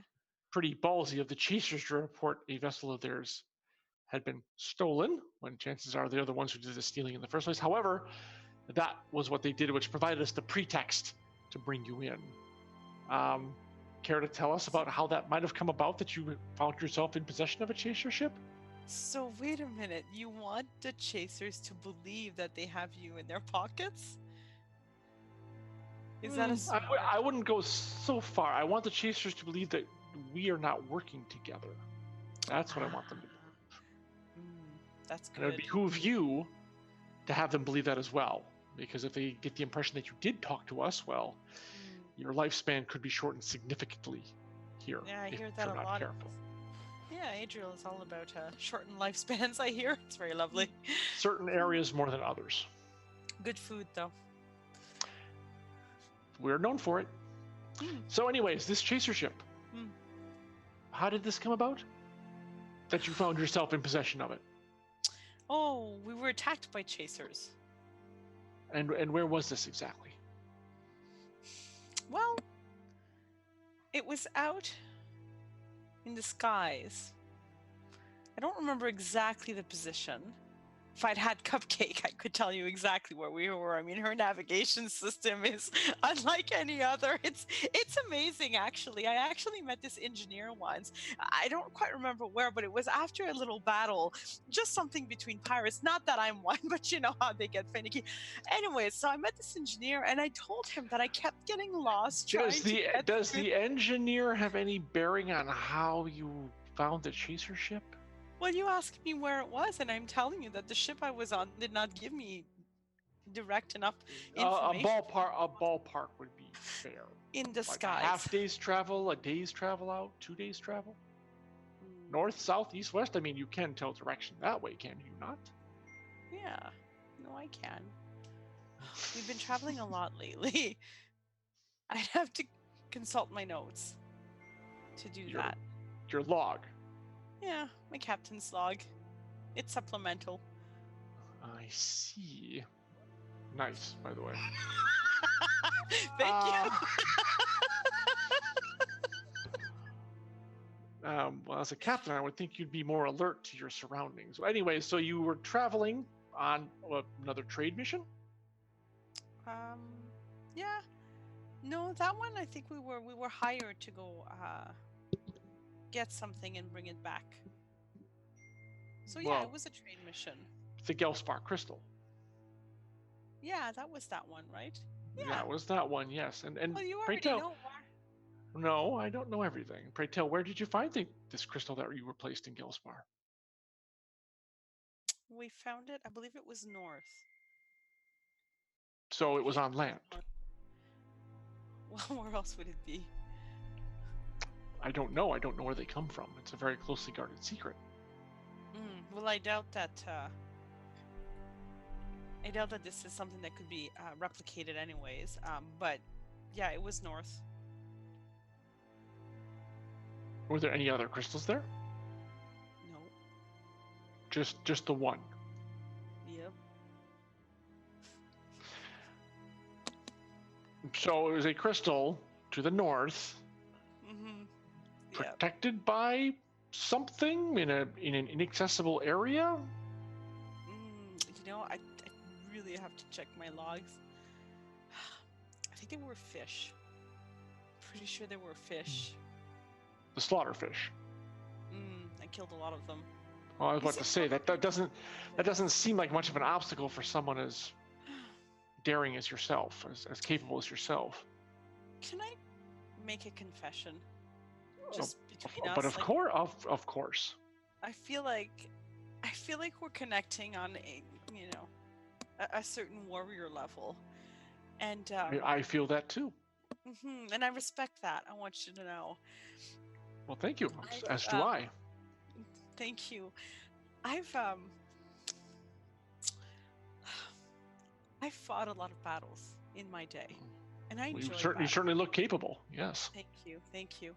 I enjoy them, and I tend to run to the front of the battle because I like my mace. Its name is Sprinkles, by the way. And I just. It looks like it's seen plenty of use in your time. Oh, lots of sprinkles everywhere. I like to spread the joy, my friend. But because I enjoy running to the forefront of the battle, and you know, I just again because I feel like we're connecting on a warrior level, I get hit on the head a lot, and my memory's not quite what it used to be. I won't lie to you, you know. So there you go. That's why I need my log so badly. Sometimes I forget to write in it too, so it's just problem compounding on problem. So this would be the log of. She checks her notes again. The cupcake, right? Yes, the cupcake. But you had it with you when you went on this trip north. Is that correct? I didn't have the cupcake, but I mean, I am a captain. I keep my own log. So where's your log now? And, I have to be quite honest with you. I'm not sure.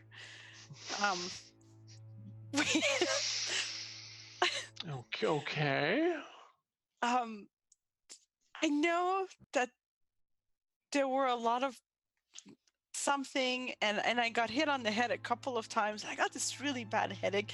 Did you talk to Lady Veneer? She probably remembers better than I do. She's really good at that.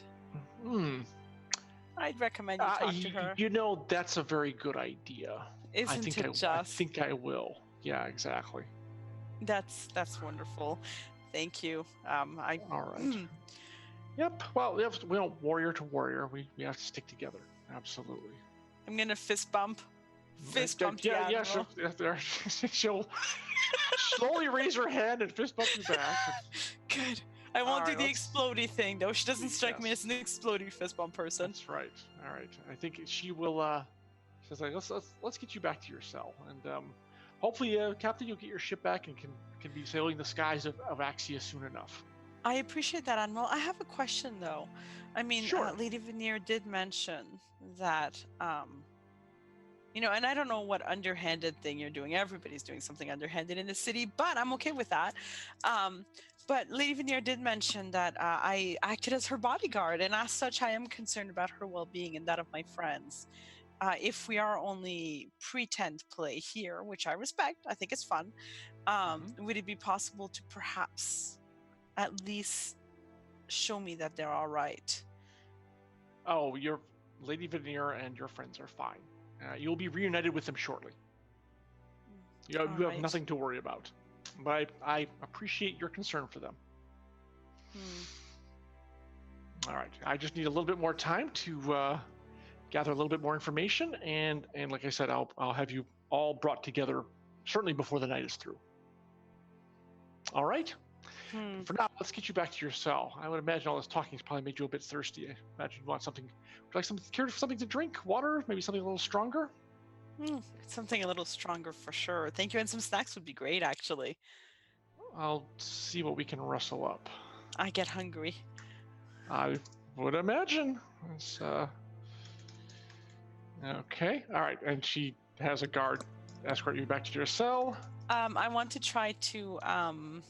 what does the guard have on them? I'm going to do something really stupid. What do you mean have on them in terms of what?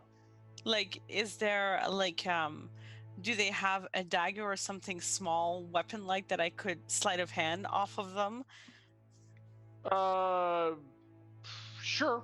Let's see. Actually, no, the guards here, they carry short swords and what looks like a club, a leather handle wrapped studded club. And that's pretty much it for prisoner control. So there you go. And they have like, the keys are just, is it just one key?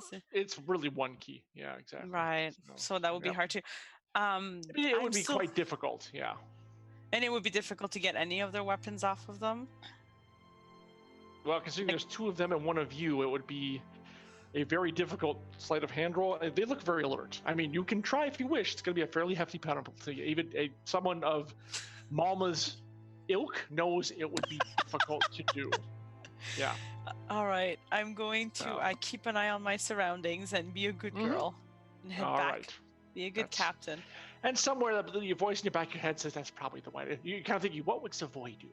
That's probably a good idea. We're just going to behave myself for now. Yeah, exactly. I'm going to listen, but I'm going to give him a hell of a look because I want them to know I'm done. I'm impatient. I want them to cower before me. Well, that's not happening. Damn it.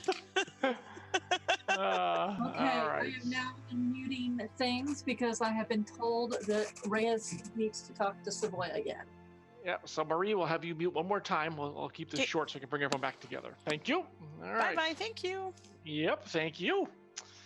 So let's see. Savoy, I'm not sure if there's anything you want to do in your better quarters, but I would say and yes. Hang out. No pickle shot for you though.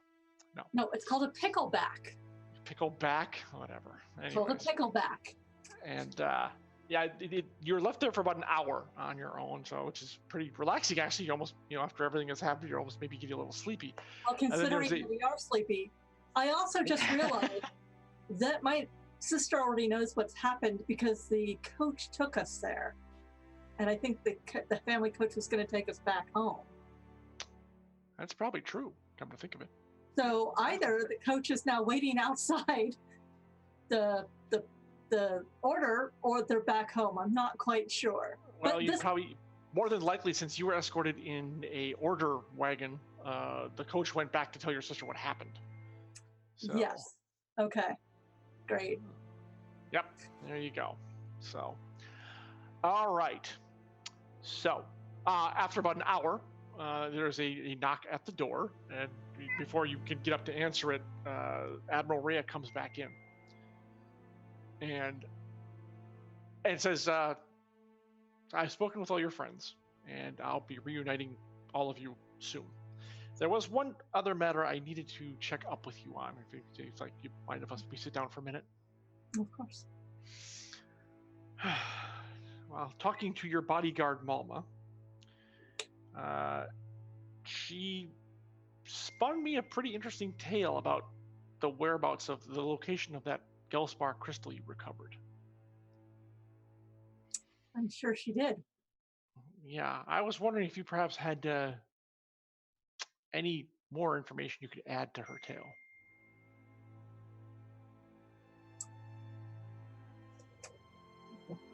You have a boss, don't you? Of course. And if your boss, High up, but not that high up. well, someone that you respect, and they give you a direct order, you obey it. Yes. It depends on whether that order is lawful or not. Just because I have a boss doesn't mean they're always looking out for the city's best interests. And if it is lawful? If it is lawful, then yes, I am duty bound to obey it. So, at this time, I have no additional details that I may give you. However, I can always confirm specific details if they come up, if you should happen to mention them.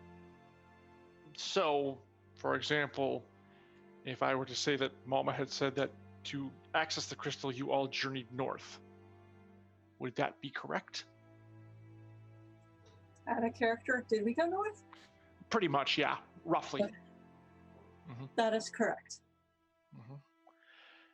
And she said that the crystal was found on a landmass to the north of the city. Is that correct?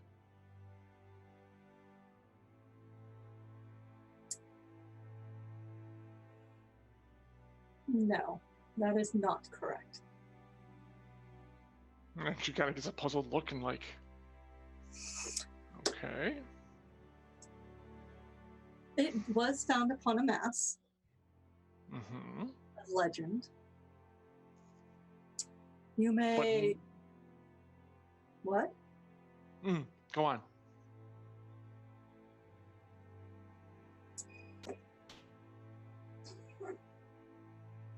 I'm sure it has been told through the various merchant and noble quarters where the crystal was found, yes?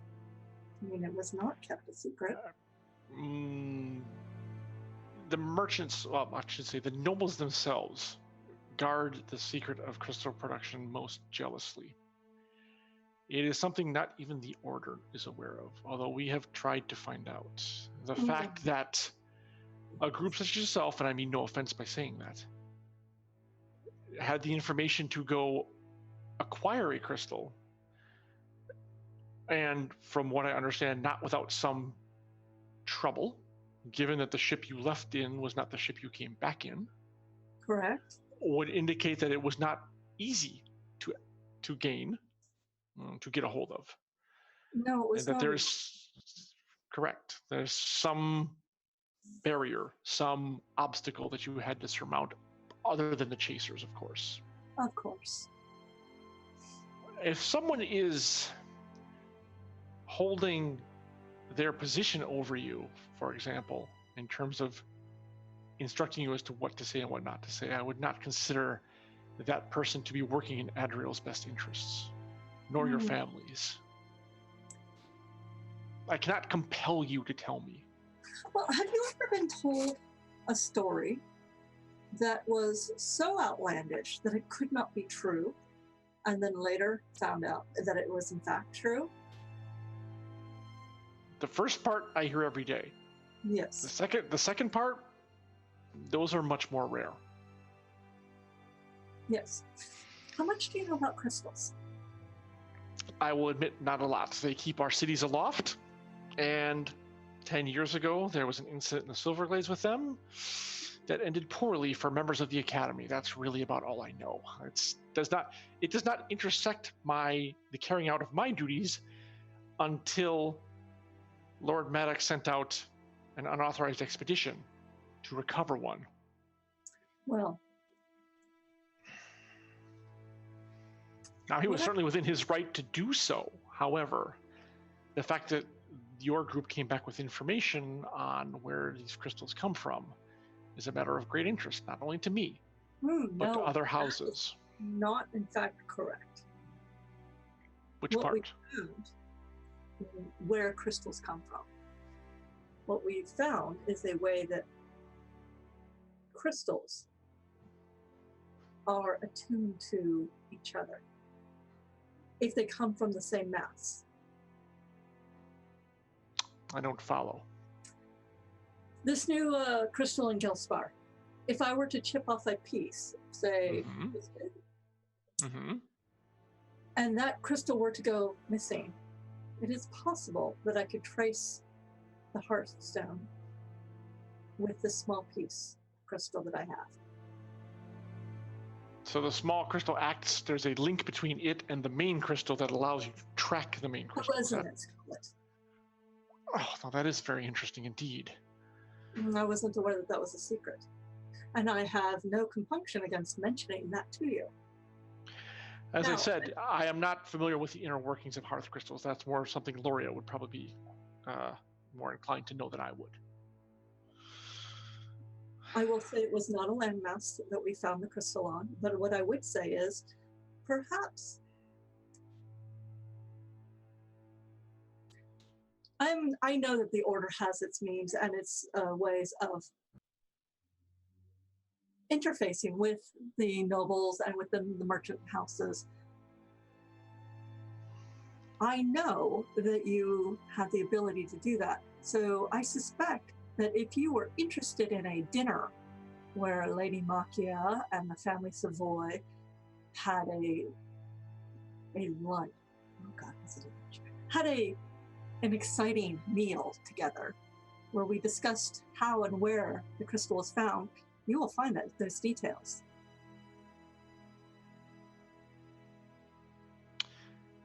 How would Lady Macchia know these details? She was at the lunch. Of course, I could always go and brace Mr. Maddox, since he was the one who set you on this path. Well, I couldn't stop you. That is your choice. Nor would you be so inclined to, I imagine. Not really.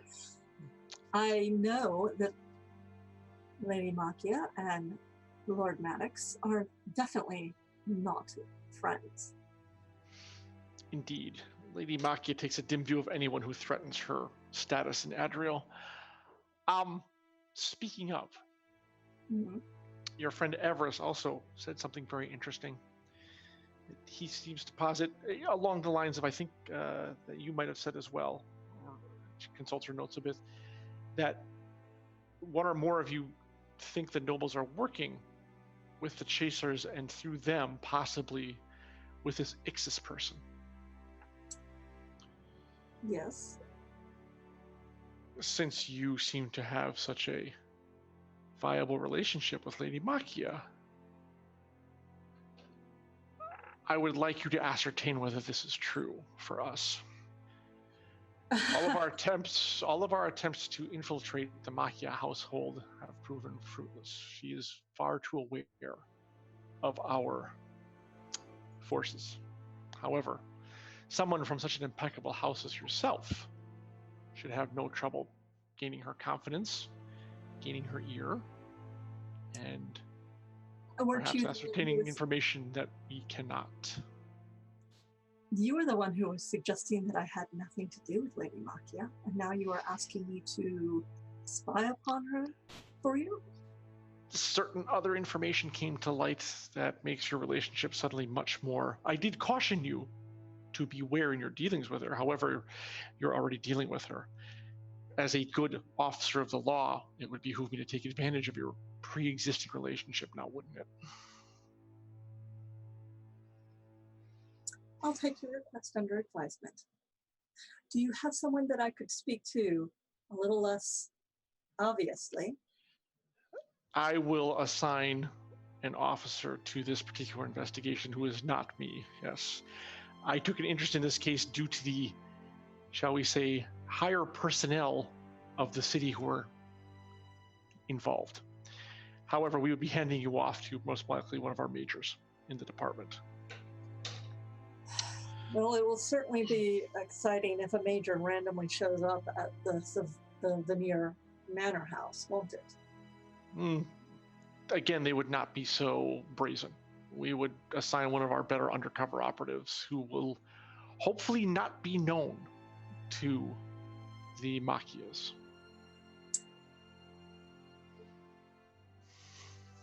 And is there a way that I would know who this person is? Do you think that is wise? No. If I'm going to have to report to someone, if I find out anything, I would like to know, without a doubt, the person that I am speaking to. Oh, the person you're the person you're speaking to, yes. The person who is at your home as one of our operatives, possibly not. Therefore, you maintain plausible deniability in case the ruse is discovered. Oh, you're thinking of putting an undercover person in the Veneer household? At this dinner that you plan to hold. No, the dinner was already held. That's why I was telling you to talk to other people who had been there in the last. Jen doesn't remember time. About a week, maybe ish. In the last week, I'm sure it's still gossip around the merchant and noble. You can supply us with a guest list. I can. That would be very helpful. All right. A verbal. That is fine. Okay. Nothing needs to be. I mean, you need to supply nothing in writing. That is, as long as the names check out, that's all we care about. However, you do realize there may need to be follow-up. And if you have this idea of me working with you, it needs to be a lot more subtle than an arrest in the middle of the street. But they will never suspect that you are working with us after you've been arrested now, will they? With the amount of people who are interested in any little thing that I do these days, I have no idea. Well, I think then it would behoove both of us if you made quite the fuss over being hauled in by members of the Order over what is, to you, of course, a complete accident, and perhaps even be insulted by the fact that we took an interest in your actions. How insulted should I be? As insulted as you wish to be. You are a member of a merchant house in good standing, as we have both ascertained, have never had a brush with the law before, so to be hauled in, I would think, would make you very indignant indeed. Especially since you're impounding and keeping a ship that attacked my ship. Indeed. Leaving it inoperable. And thus returning the ship to the attackers. And I am very indignant about that. One could even say infuriated. I mean, it would seem that the law is on the side of the chasers, perhaps, and not on the side of merchant houses such as yourself. We're just trying to do business. I would be very careful as to whom you drop that little tidbit, into which ears you drop that little tidbit. However, in the right ears, that may gain you better entree to certain individuals. But again, use it with care. Well, I shall be duly annoyed. Most likely my sister will be duly annoyed. I shall... Do you plan to share the details of what we've discussed here with her? As in the truth of the situation? Only if need be. I I'm don't sorry? like... He said only if need be. I don't like the Okay. idea of an undercover member of the order in the household without me knowing who they are, or without her knowing who it is. There will be at least one meeting before any event happens where you're all in the same room. If it is ascertained that it's better for you to know, then we will make that clear. And this is that entirely at our discretion, if we ascertain it's better for either of you not to know, then that will be how we will move forward. Rest assured, we will do our best to make sure that nothing untoward happens to stain the honor of your house, especially among your peers, and certainly not among the nobles, since Appreciate it. they're whom we're trying to ingratiate you to know. Correct? For now, I will tell my sister that there was a misunderstanding with the chaser ship.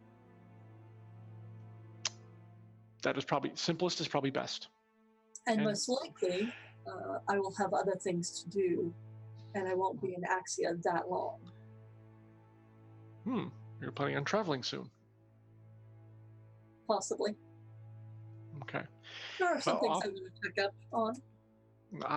Well, often the good thing about that story is it has the benefit of being mostly true. So, and yes, again, you will talk to Malma about the impounding of the ship, etc., etc.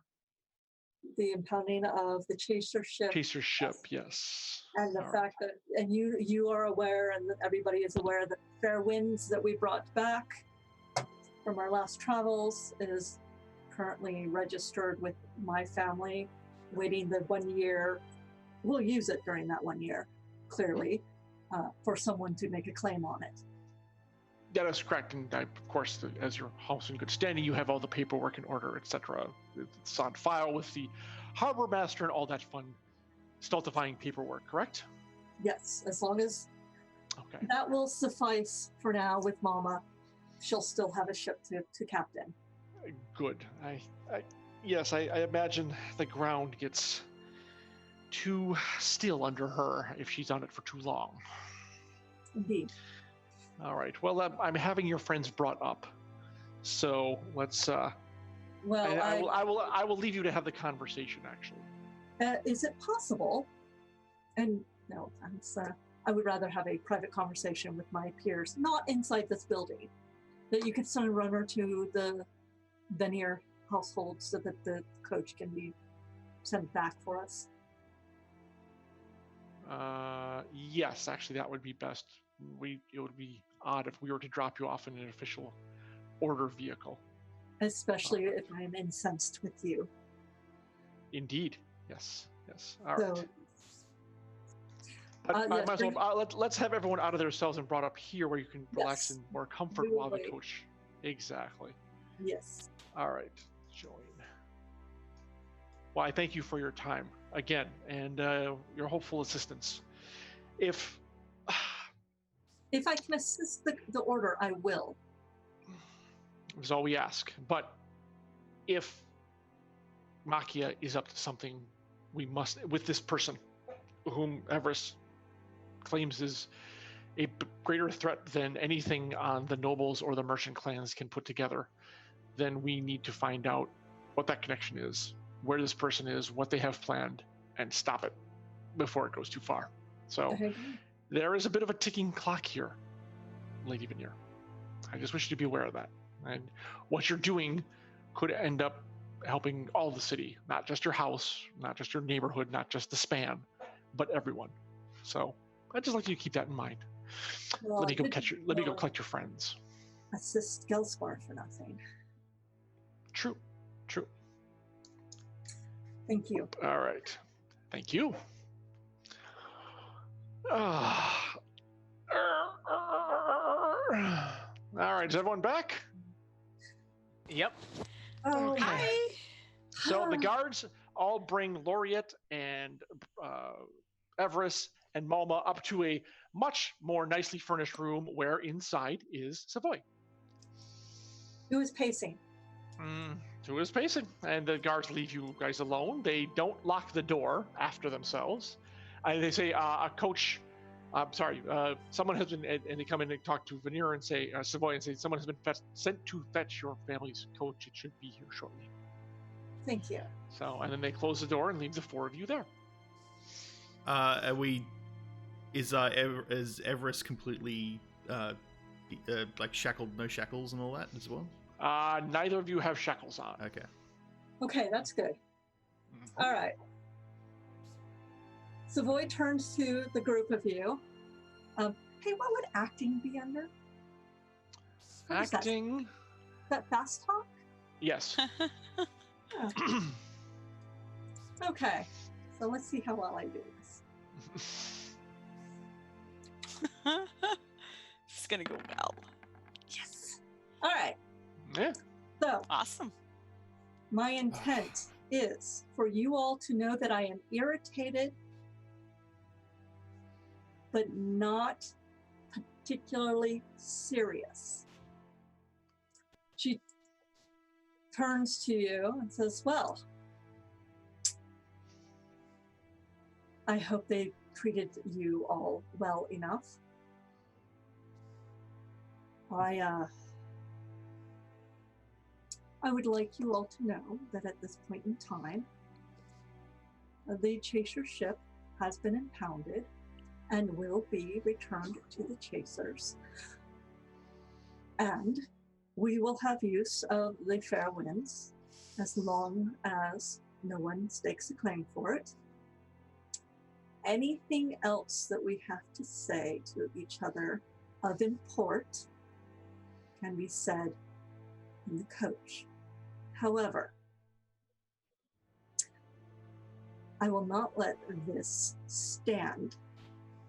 I am not happy, and other people are going to know about it.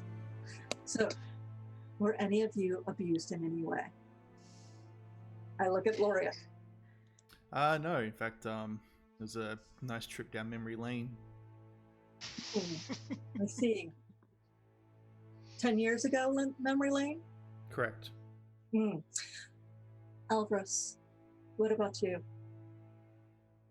Oh, it was a nice trip down memory lane for me too. Just, you know, within a couple of weeks, a couple days, here, there. It's wonderful. I want to revisit that place frequently, like every other day. It would be wonderful, like a beach, sunny day. I see. My apologies for them making you do that. Mama, what about you? They wanted to know some stuff. I didn't quite remember the details, though. I want my weapons back. That's a very good point. Loria, if you poke out your head out the door and ask for our weapons. Sure, I'll head over and kind of like knock on the door. Takes a few seconds, but a guard opens it and says, yes. When will our weapons be returned to us? Once you're outside the grounds of our headquarters, they will be returned to you. And I look towards Malma. Is that okay? Can you hold out till then? All right, but if anything happened to Sprinkles, there's going to be words. Okay. And then as the guards leave me and say, can you tell Rhea if she ever wants to speak to me, she can either, she can probably find me at Traveler's Belt. Of course. Thank you. Mm-hmm. All right. They go off. You head back to rejoin the group. And basically, she stands there, arms crossed, basically kind of glaring at nothing. Kind of shuts down all conversation unless anybody's really interested in talking in this place until we get the coach. All right. Then does anyone have anything to say over the next 15 minutes? No, not really. I'm just relaxing. Okay. Everest, Valma, any comments, words of wisdom, questions, anything at all? Did we get our stuff back yet, or? Are you outside the headquarters yet? I am just gonna cross my arms and stare stoically ahead. Everest is just kind of muttering, "Oh yes, go see, go chase after your nemesis. It's gonna be fine. Like every other time, you don't find anything. It's totally okay. Don't get impounded, imprisoned, beaten, half to death. It's totally fine." you found her, didn't you? Yep. Please complaints. Whatever I have left in my drink, I hand it to Mama, so she can. All right. Walk it. And then. Thank you. Sorry, this one's only water, Malma. Just take a sip of mine. I'm taking my lead from Savoy at this point because I know I'm out of my depth and I know there are layers I'm not seeing, so I'm taking my lead from a Savoy. So. All right. Now it's a long 15 or 20 minutes. Yeah, really kind of ticked off, trying to be polite, noble merchant person. Like you've never seen her, but y'all can tell. Right. Because I am a really good actor, apparently. All right, so yeah, about 25 minutes later, there's a knock on the door, and the guardsman says, if you will follow me, we will take you to your coach. Thank you. And then she strides out. I assume you push past everyone. Oh, she does. And actually, having memorized where we went before, she knows the way to go. Well, there's still a guard in front of you anyways. They're escorting you out regardless. Yes. So, yeah. All right. And then we'll stop outside to get our weapons back. Yeah, well, they take you right outside where a person is waiting with the weapons, and then before you leave, the lieutenant who brought you in comes up with a fairly chagrined look on her face. Says, on behalf of the military order of Adriel, we'd like to extend an apology to the House of Veneer for bringing you in under what appears to be inaccurate charges. So we do hope the merchant house will see fit to accept our apology. She kind of bows her head. Savoy puts her hands on her hips, looks at the lieutenant and says, I understand you have to obey your orders. House Veneer will not forget this. Thank you. And then turn on her heels and get in the carriage. Okay. I assume everyone's clambering in after her. Sure. Okay. I'm waiting for everyone else to be in first, and I'll go in last. I think you're like outside, just frantically checking your weapons to see if there's any damage. Yeah. Sprinkles. And you're looking for Yeah. the handle of this is a little chip right there that never was there before. I demand her. She doesn't smell right anymore. What the hell? You cleaned the fish guts off. I like the fish guts. There you go. Yes. What did you do to it? We cleaned it. Yeah, exactly. Oh my God, what's wrong with you? All right. So yes, after your weapons inspection, it's all there, all good, and you climb into the coach and it starts winding its way through the streets.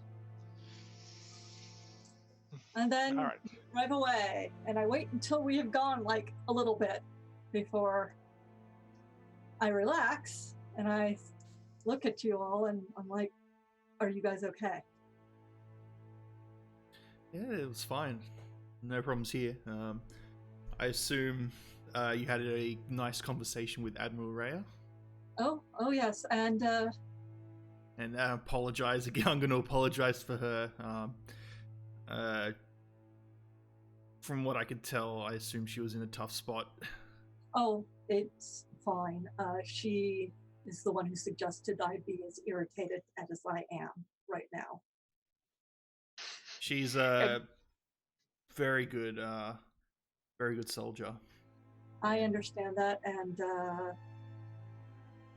we had the conversation about what to do about the chaser ship, because returning the chaser ship to Grinder, if we did it, while by the street law he should leave us alone, it would look bad on him. So by virtue of the fact that it is impounded and returned to him, will give him time to save face. He should back off all of us. And it gives me a reason to be completely incensed about having been attacked by the chasers, having my ship disabled, and then having the attackers have their ship returned to them. Well, hopefully that will help. I don't trust the chasers at all, so we've got to still keep on our guard. Oh yes, absolutely. And it does appear now we have another group interested in the fracas that is going on. Oh, wonderful. Oh, wonderful. More people? And I've only been imprisoned for, the second time in a few days. That's completely fine and normal. Well, part of it is because of your nemesis and the information that you have given us and we have gleaned. So you're not completely innocent in all this. But it does appear that we are going to take a much greater interest in your nemesis. Like I said, big problem. Yes, I understand. Big problem. But now we have to break it down into bite-sized pieces and find out who exactly is working with her. And how much trouble are we in? How much trouble are we in? Yeah, because everyone seems to be closing in on your house, Savoy, and on the rest of everyone, and I still don't have my ship, which apparently Lady Makia now has. Oh, how'd you find that out? I was told to me by the Admiral. The Admiral was supposed to allow me to tell you about that. She mentioned it. That was something that I had recently found out before we got arrested. My question now is, okay, is Lady Makia going to hold your ship over you to get you to do stuff for her? Do you think that's going to happen? Lady Makia already wants me to be spying on your family, and you already know you probably already suspect she asked. Yes, and You're not an idiot. What about you? What does Lady Makia have over you? Nothing that I know of. I've never been. Yeah, I'm just like. Makia, what? What? Who's? Not. I've heard of Lady Makia, but I've never actually met her. She was at the lunch with us. Oh, her. Okay. Oh, sorry. I was thinking. I thought she was someone else. Sorry. No, we didn't. Don't play. But in terms of any type actually, you get the sense that she's actually what she's saying is absolutely true. Wait, she didn't realize she was working for Lady Makia? No, because she's not. She's working for other people. But that's neither here nor there. Yeah. Only you two. Yeah. Running off and doing things. I've never been tasked with doing anything for Lady Makia, if that's what you're asking. All right. And have you been tasked with spying on the Veneer family in any way? No. What have you been tasked with then? Maybe it's time to just tell each other what our deep, dark secrets is, so we're going to jail and being chased on and all that good stuff. Maybe now's the time to just kind of let it all air free. If we're gonna trust somebody, I say we trust each other. I'm willing to. I just did. Yes. Lady Makia has my ship, and she knows where my crew is, and she knows what she's tasked me with, and she expects results. I don't intend to give them to her. I trust you more than I do her. Now the question is, will the rest of you trust me the same that I trust you? She's going to use each of us to in some way on information on tasks. And if it's not Lady Makia, it's Maddox. And if it's not Maddox, it's someone working with the chasers. So, Lorian, I know you've been. I will tell you that I can tell you this is that Maddox has been helping me disseminate false information in order to try and confuse the chasers. Okay. This is a way of I told him privately about our problems, and he recommended to do that as a solution, and it didn't work out very well, as you could tell. I think it just pissed him off more. A little bit, but is he holding something over you? Or is he promising something to you? I've been threatened a lot, but other than that, By Matt. not by Maddox. Oh no, by the chasers. But I other don't than like that, not those really. bastards. I'm just interested in why he would be helping you. Well, I mean, after Maddox tasked us with helping Gelspar, I had a chat with him about his intentions, Yes. and a lot of his intentions align with mine, though his is a little bit more focused than mine. I still like the direction that he is going compared to what currently the Council and the Academy are going at.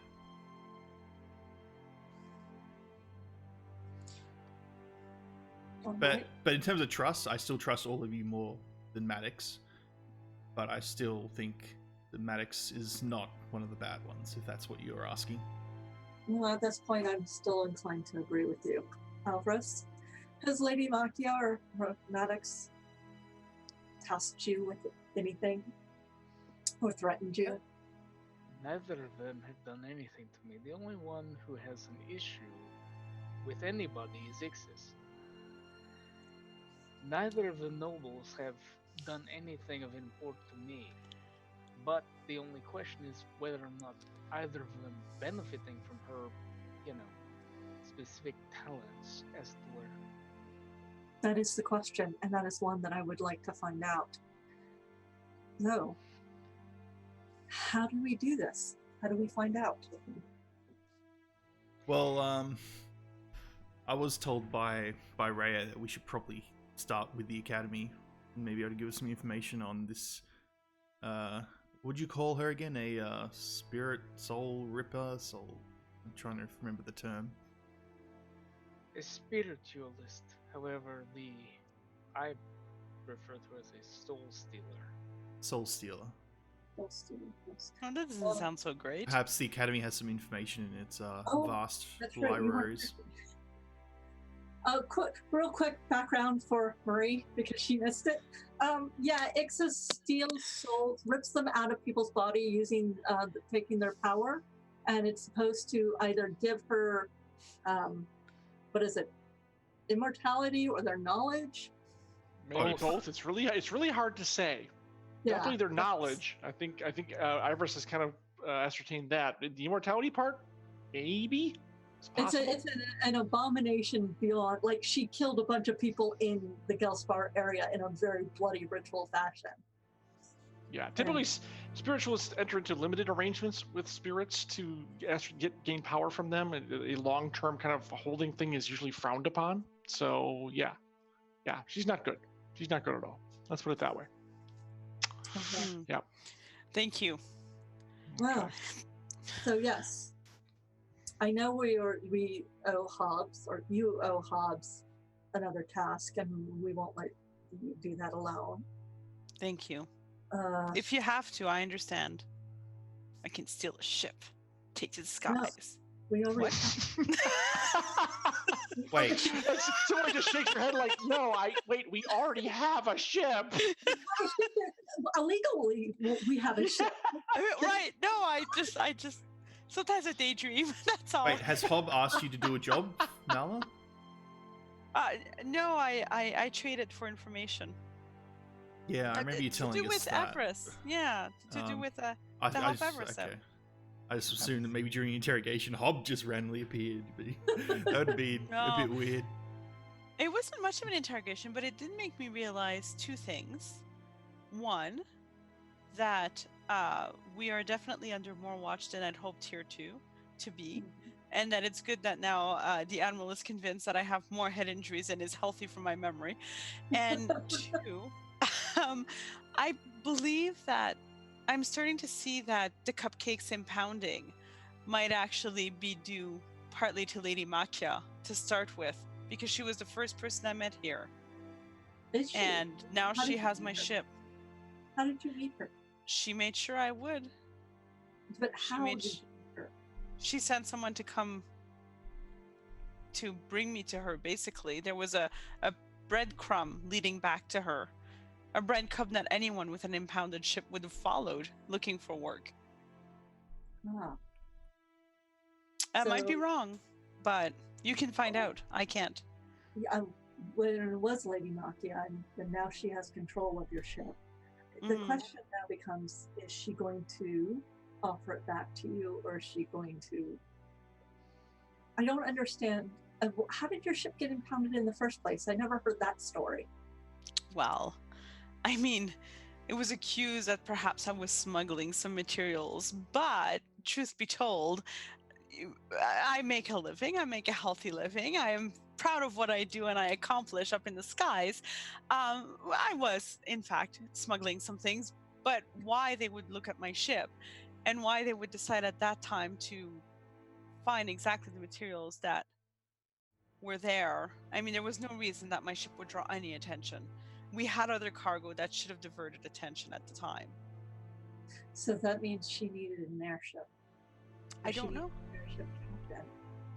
I don't know. I'm just thinking There's here way that it too might many be. people interested in all of this and us right now. And I think perhaps if we can get Hob to send you away on another task to get us out of Axia for a small bit and give us some breathing room to think about it, we can. But in the meantime, I have to be all incensed by our treatment, especially mine and the ship.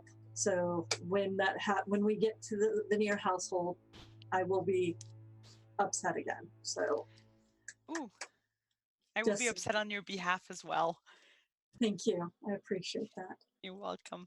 Is there anything else any of you think you need to tell me or should tell me to help with this as I start moving up through my peerage to see what I can find? All I can think of, the problem is I've got to get in contact with the chasers, otherwise they'll probably try and hunt me down. Why? You're going that the ship is being returned to them today. That's, you know, how if you've heard the stories of the chasers, you know that probably won't. Let's just say that Grinder probably want to look for me. This has nothing to do and with the ship, I can't does it? stay in hiding the entire time. This is not about the ship anymore. Do you want someone to go with you? If I go with anyone, there's a good chance that they'll probably just kill us. And what's the chance? You can observe if you want to observe. Try and follow me discreetly. I mean, you could try, but I mean, the chasers are probably much more skilled at this type of craft than probably all of us. They could spot you quite easily. I have a few ideas, but I won't tell you them. Alvarez, what about you? No, nothing has been done of the ordinary to me. I mean, I just explained the situation. No, I mean, is there anything else that you think that I should know before I start trying to figure out who among the peers and the nobles are working with Ixis? Realistically, what you already know, it would be prudent. Lady Nakia is already an issue for you. She seems our most likely suspect. She is, or she is not yet the suspect and wants to become one. I don't know. She seems to be going very, very complicated if she's already in contact with or cahoots with Ixis. Well, regardless of that, I mean, she has the most to gain. If we're looking at motive. Well, if the whole immortality thing is not necessarily true, she already mostly has control of Axia. What more does she want? That's the question. What can Ixis give her? And is Ixis going to be willing to give it to her? That is the question, isn't it? Now, I mean, it's entirely possible she could give it to her, but perhaps that maybe she's feigning to give this specific whatever it may be to her, and then we'll double cross her at the last second. She's a wild card. Well, the other wild card was the bomb at the elevator. Yeah, the elevator between the Gelsper and the Silverglades, yes. Yes, and the fact that the Void Mages were there. Yes, so that bomb, I passed that on to someone to get it investigated. And they found the bodies and obviously took away the gunpowder. And sadly, the bomb didn't really give any good clues, but Admiral Raya did say that she's going to... Well, she's still investigating. They are still investigating it. Okay. All right. Well, it seems we have a lot of questions and very few answers at this point. Savoy, Yes. I'd like you to consider one thing. Lady Makia will come to me to ask what I've discovered of your household, and she'll probably not take too kindly with me telling her that I've learned absolutely nothing. And I doubt that she will buy the fact that I have memory loss issues, which worked on the Admiral, but more or less. Perhaps, and something for you to think about, but perhaps if you give me enough to keep her at bay and tell me what you would like me to tell Lady Makia, it might be of use. Looking for? What has she asked you to search? To find out? She's asked me to look for anything out of the ordinary, anything, I think any you're out of the strange ordinary, considering. What's out of the ordinary is the fact that the youngest sister of this family is often running around with people like you and Laureate and Elvrus. Honestly, I will tell her those tales, and she will love them. Because honestly, there is my family is not. We are actually fairly boring, as I have been told. Upstanding. Really interesting. We are. The Veneer family is actually very upstanding and stolid and stable, as you might say, boring. We produce goods that everybody in... What was that? I find this hard to believe. Me too. That's not what I've observed, let me tell you. You've only observed me, and I am an outlier. Of course, you haven't met Shannon's husband yet. He hasn't returned back from his trips. Husband? Husband, yes. John is his name. Oh. So he's been out. He's one who makes the deals with other places to get the wood and such. And also he's one of the basically our family lore keepers. But he should be back sometime soon. I'll have to check with the Shannon to find out. In any case. Oh, that'll be wonderful. I am probably the most unique thing about our family right now. And that's a fine thing to be. So, I'm not sure Lady Makia is going to enjoy that, but you can regale her with tales of that. And other than that, you'll have to get her to give you something more concrete to look for. I have to admit that I miss the simplicity of just flying the skies and not being... Why do you think that I'm suggesting you go talk to Hob to get this next task? We can get out of Axia for a little bit. That's a great idea. This is all very... I'm just going to pretend I don't remember anything. We met each other, or 2 weeks? It's been about 2 weeks, just about. Yeah, roughly, yeah. Not very long, 2 weeks. Maybe 10 days at most, yeah. It has in between, sail out, back. Yeah, probably less than 2 weeks. Yeah, it's like... there is a choice that we can go our separate ways. I still need my ship. I can hire you on to run tasks with the fair winds until you can get your ship back. I appreciate that, but I want my ship back, and I want it sooner rather than later. You called it the cupcake? Yeah. Okay, I didn't realize it until now. Oh. Neither did she. Laureate, what about you? Do you want to? I mean, this is getting very complicated. And I Well, know for me, it's pretty simple. This problem with Imix, exists. with Ixis. Ixis? I think if they asked me specifically for help, Admiral Ray asked for it, and I will help as best I can. She did ask for help. She did want us to see. Yes, she asked me directly as well, and I've known her. Well, she was the original interrogator of me 10 years ago.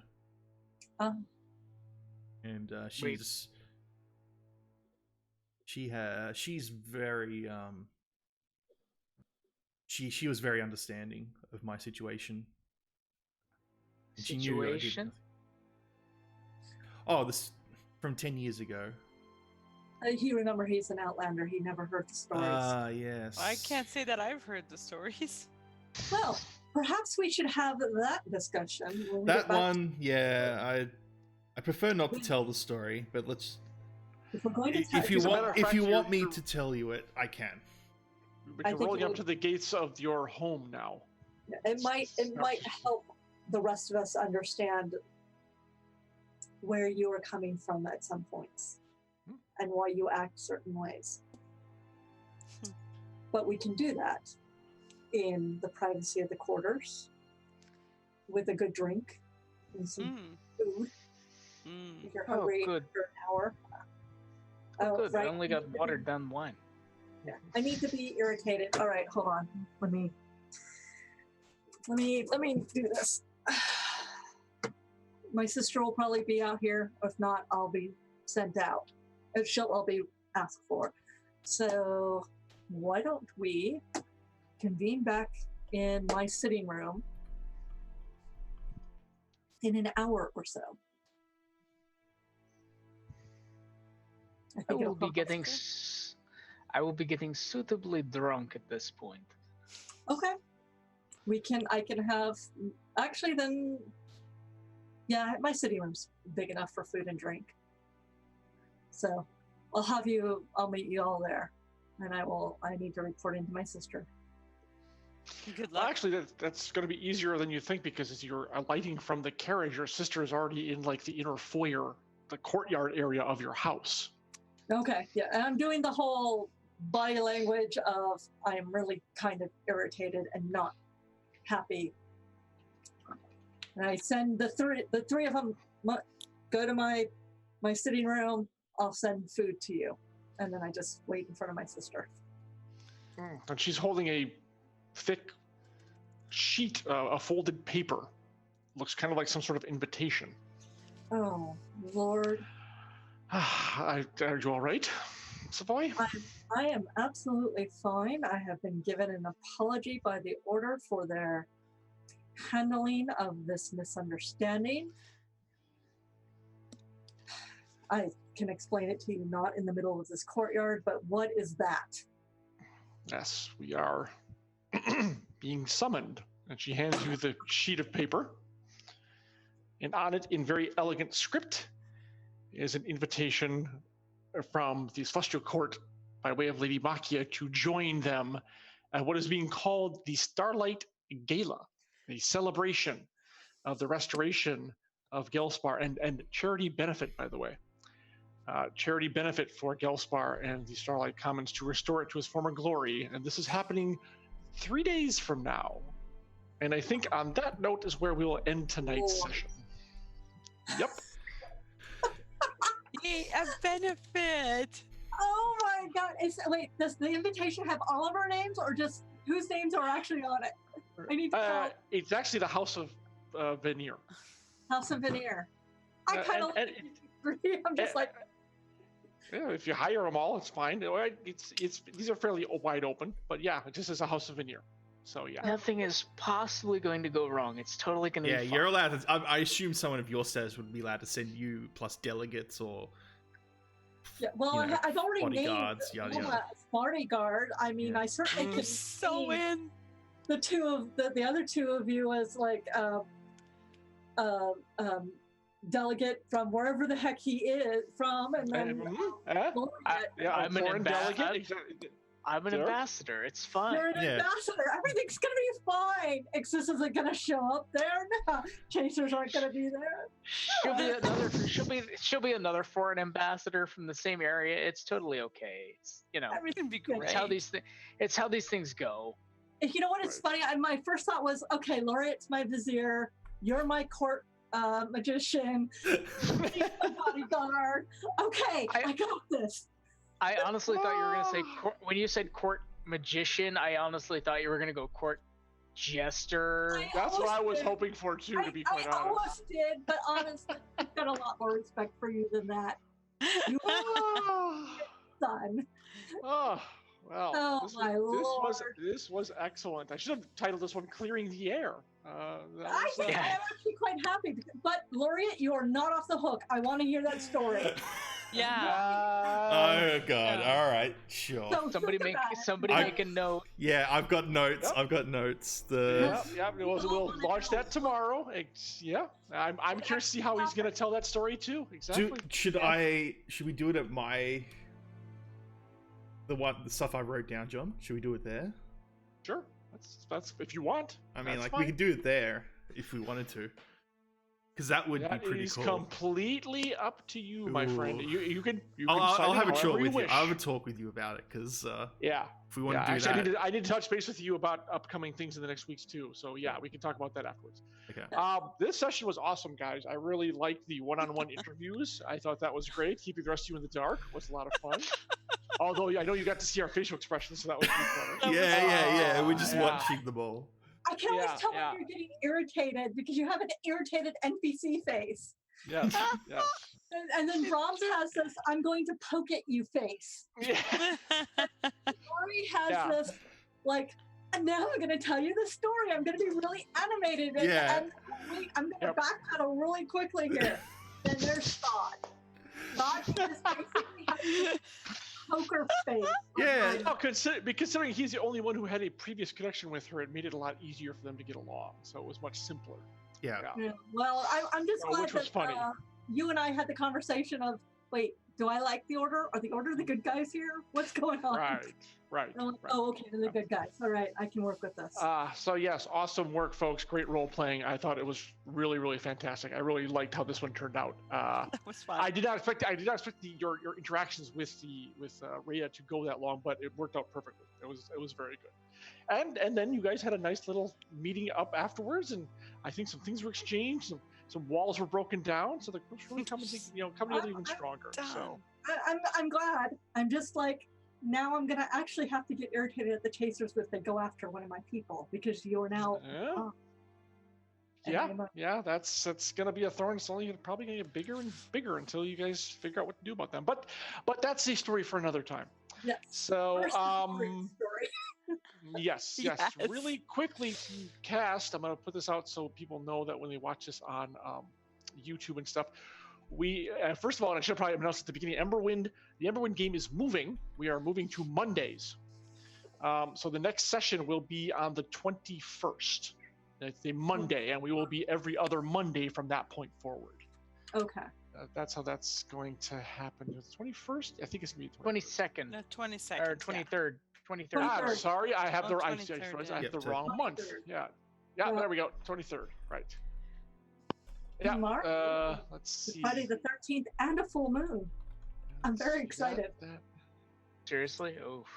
Seriously, it's Friday the 13th and a full moon. Nice. Good timing.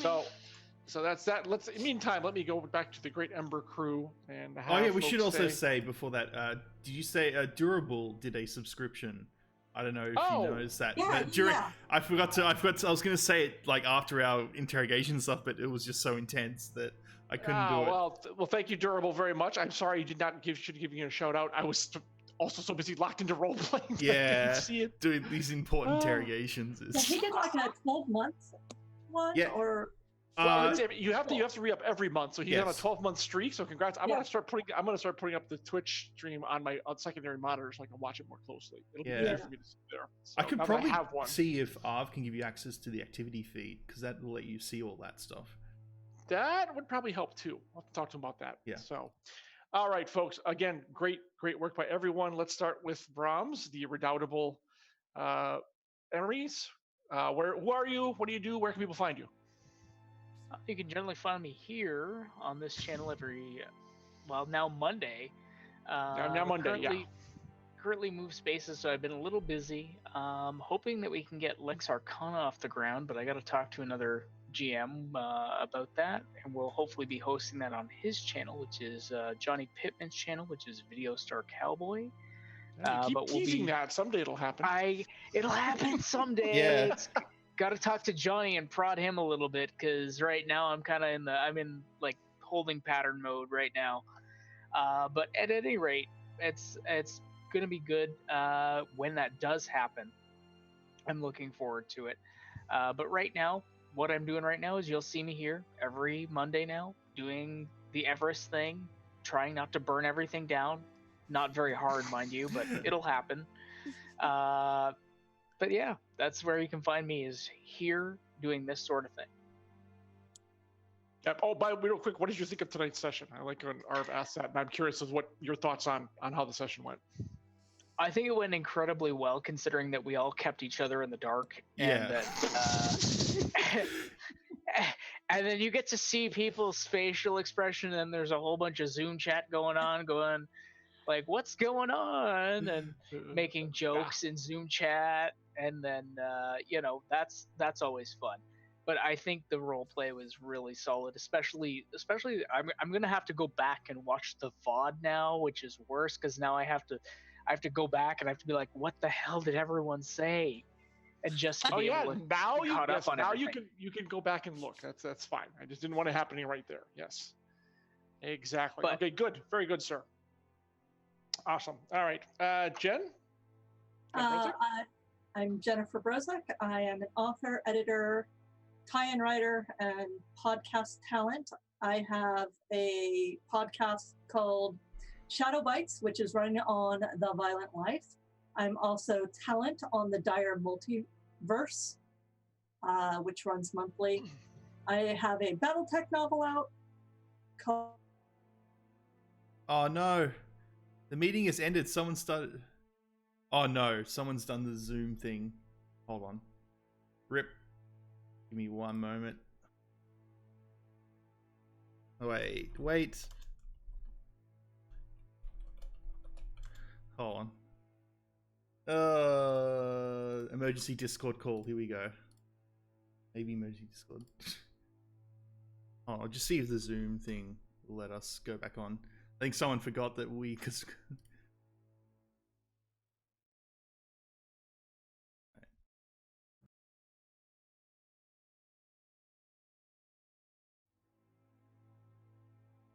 Wait, what? Are you guys still in? Hold on. I think I got... damn, wow, what an ending. Everything breaks. Technical difficulties out of nowhere. Can I just use... I wonder if this link will work. Oh, he's running a call. Okay, I'll just quickly open up Discord. Guys, we'll just use Discord for a second.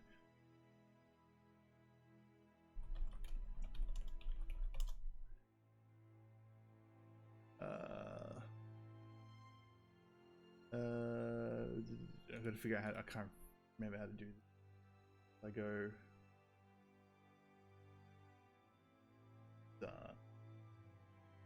Johnny. Yeah, so I'll start a video call with him. Now I got to add.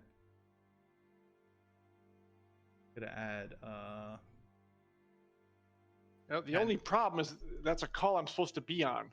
Oh, okay. Is it a work? Yeah, it's another work project for a conference we're doing. Okay. So that's So let's. Can you do this Discord call really quickly then, and then you can just join that. Well, fairly quickly. Yeah, exactly. Okay. So I just need to add everyone else to it. Hold on. We're gonna add friend. I can add Brahms to this. Come on. Yeah, the SJ will be in there.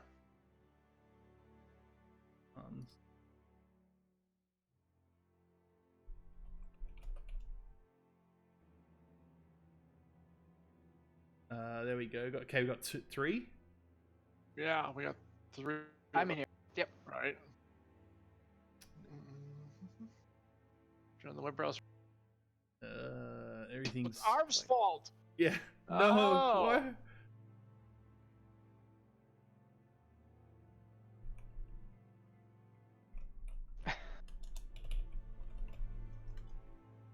It's Art's fault. Yeah, damn typo. Well, freaking Arvin, it always changes it. I'll just do another Zoom. Yeah, well, either one. We'll have Updating on my end. Yeah, this is fine. No, I'll just leave quickly because I got it's finicky to set this up. Zoom's already set up. Yeah, I'll send you guys a Zoom thing. All right, end of that. Okay, Zoom. Damn it, Zoom! Why do you do this? Okay. Open.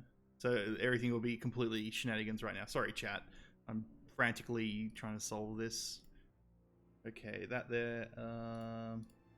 Probably all my face right now. I'm going to Discord.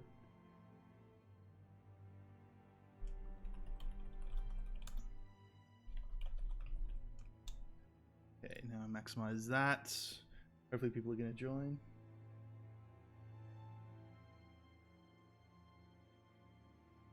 There we go. Everyone's probably going to be in different locations. All right. Okay, we're back. Sorry. Technical random shenanigans when you... Oh, wow, I'm there in 2 different places. I'm under Mama as my chest and Savoy as my face. That's funny. Yeah. Everyone's going to be in different... Whoops. I did that by accident. We all went away. Yeah. Can John get in for a sec, John? I don't know if we can hear you. I think he's sorting out his stuff. Yeah. Well, I did want to mention that John Helfers and I have written an Emberwind story based around the complexities of the red market. Oh, neat. Ooh. In red. Yeah, I'll just do this. I'll just completely capture the Zoom window. That way, we can just look at the Zoom window rather than the overlay for now. There we go. So that's what I see, guys, and I have to crop all that for the stream. So there you go. The more you know. Insider knowledge.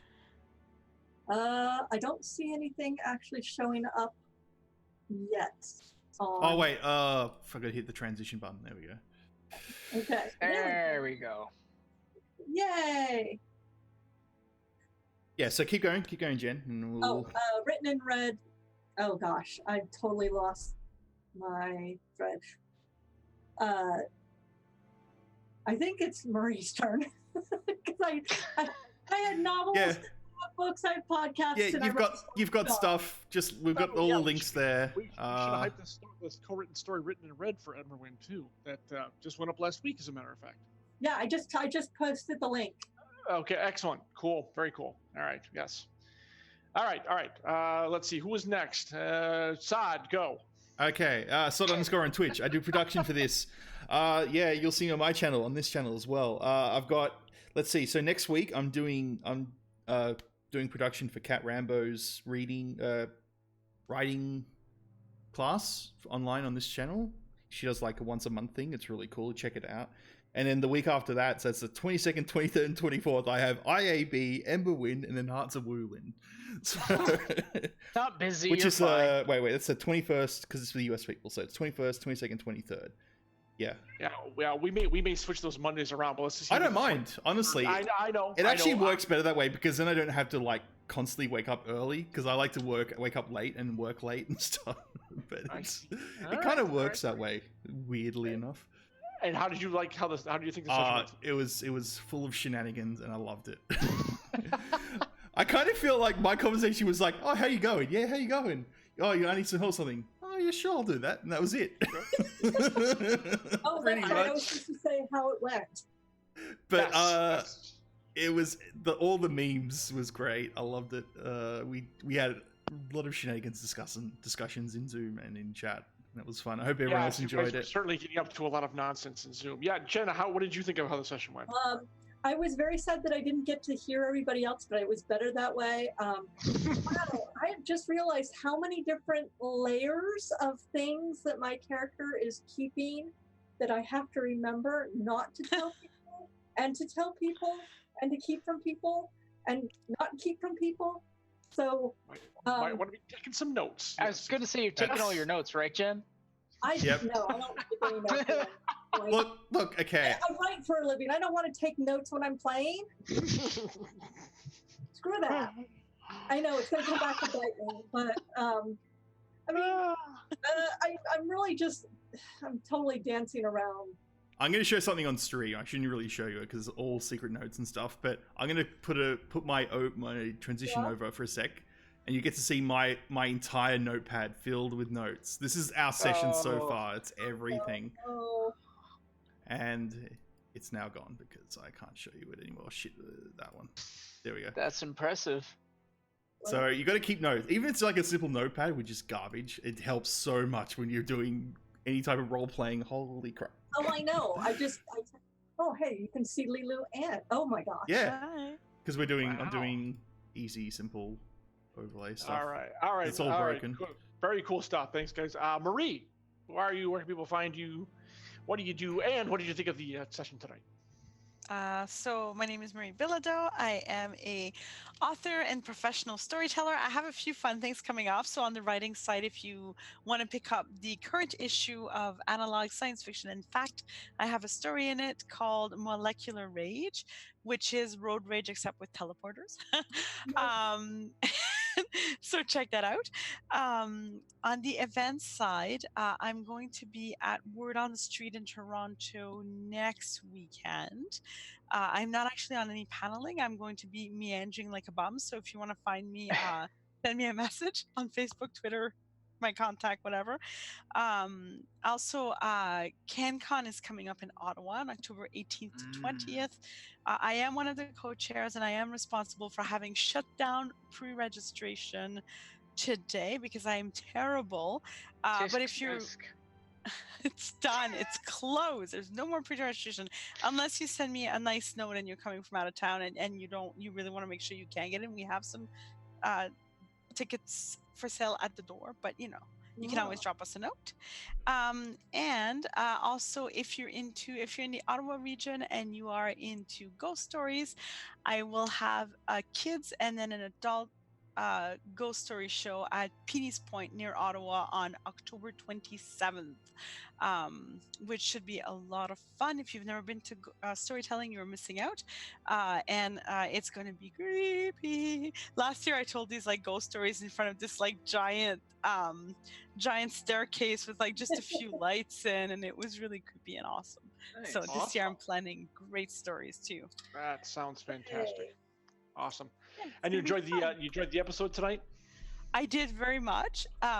I thought it was really fun not being able to hear what other people were saying, because then it was a matter of, okay, crap, what are they trying to do or get from us by separating us? So, and then I also realized that although I've been taking notes, and I was telling this in Zoom chat, that half of my notes are just mace. Yeah,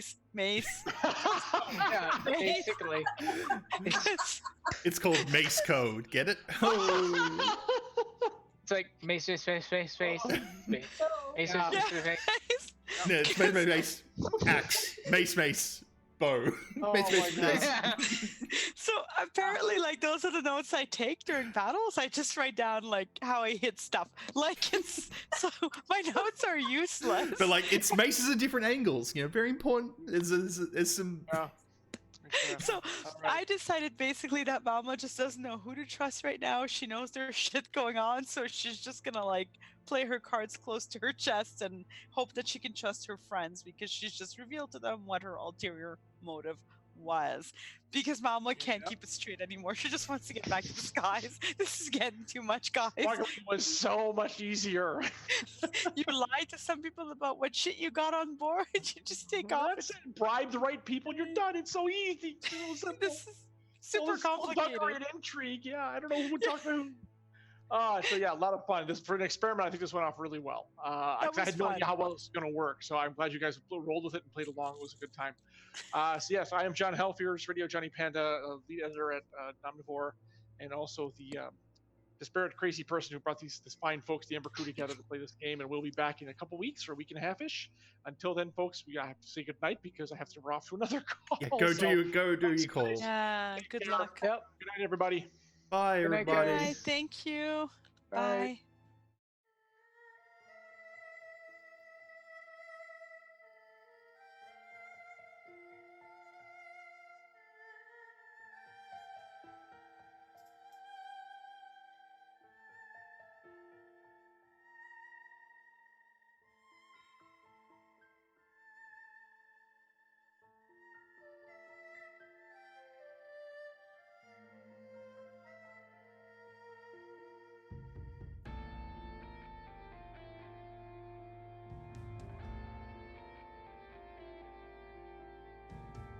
All right, guys, we're done. Sorry for the technical mishap at the start and the end there. It's how it goes. Happens live and you're done. Okay, so we're going to host Margaret Crone. Let me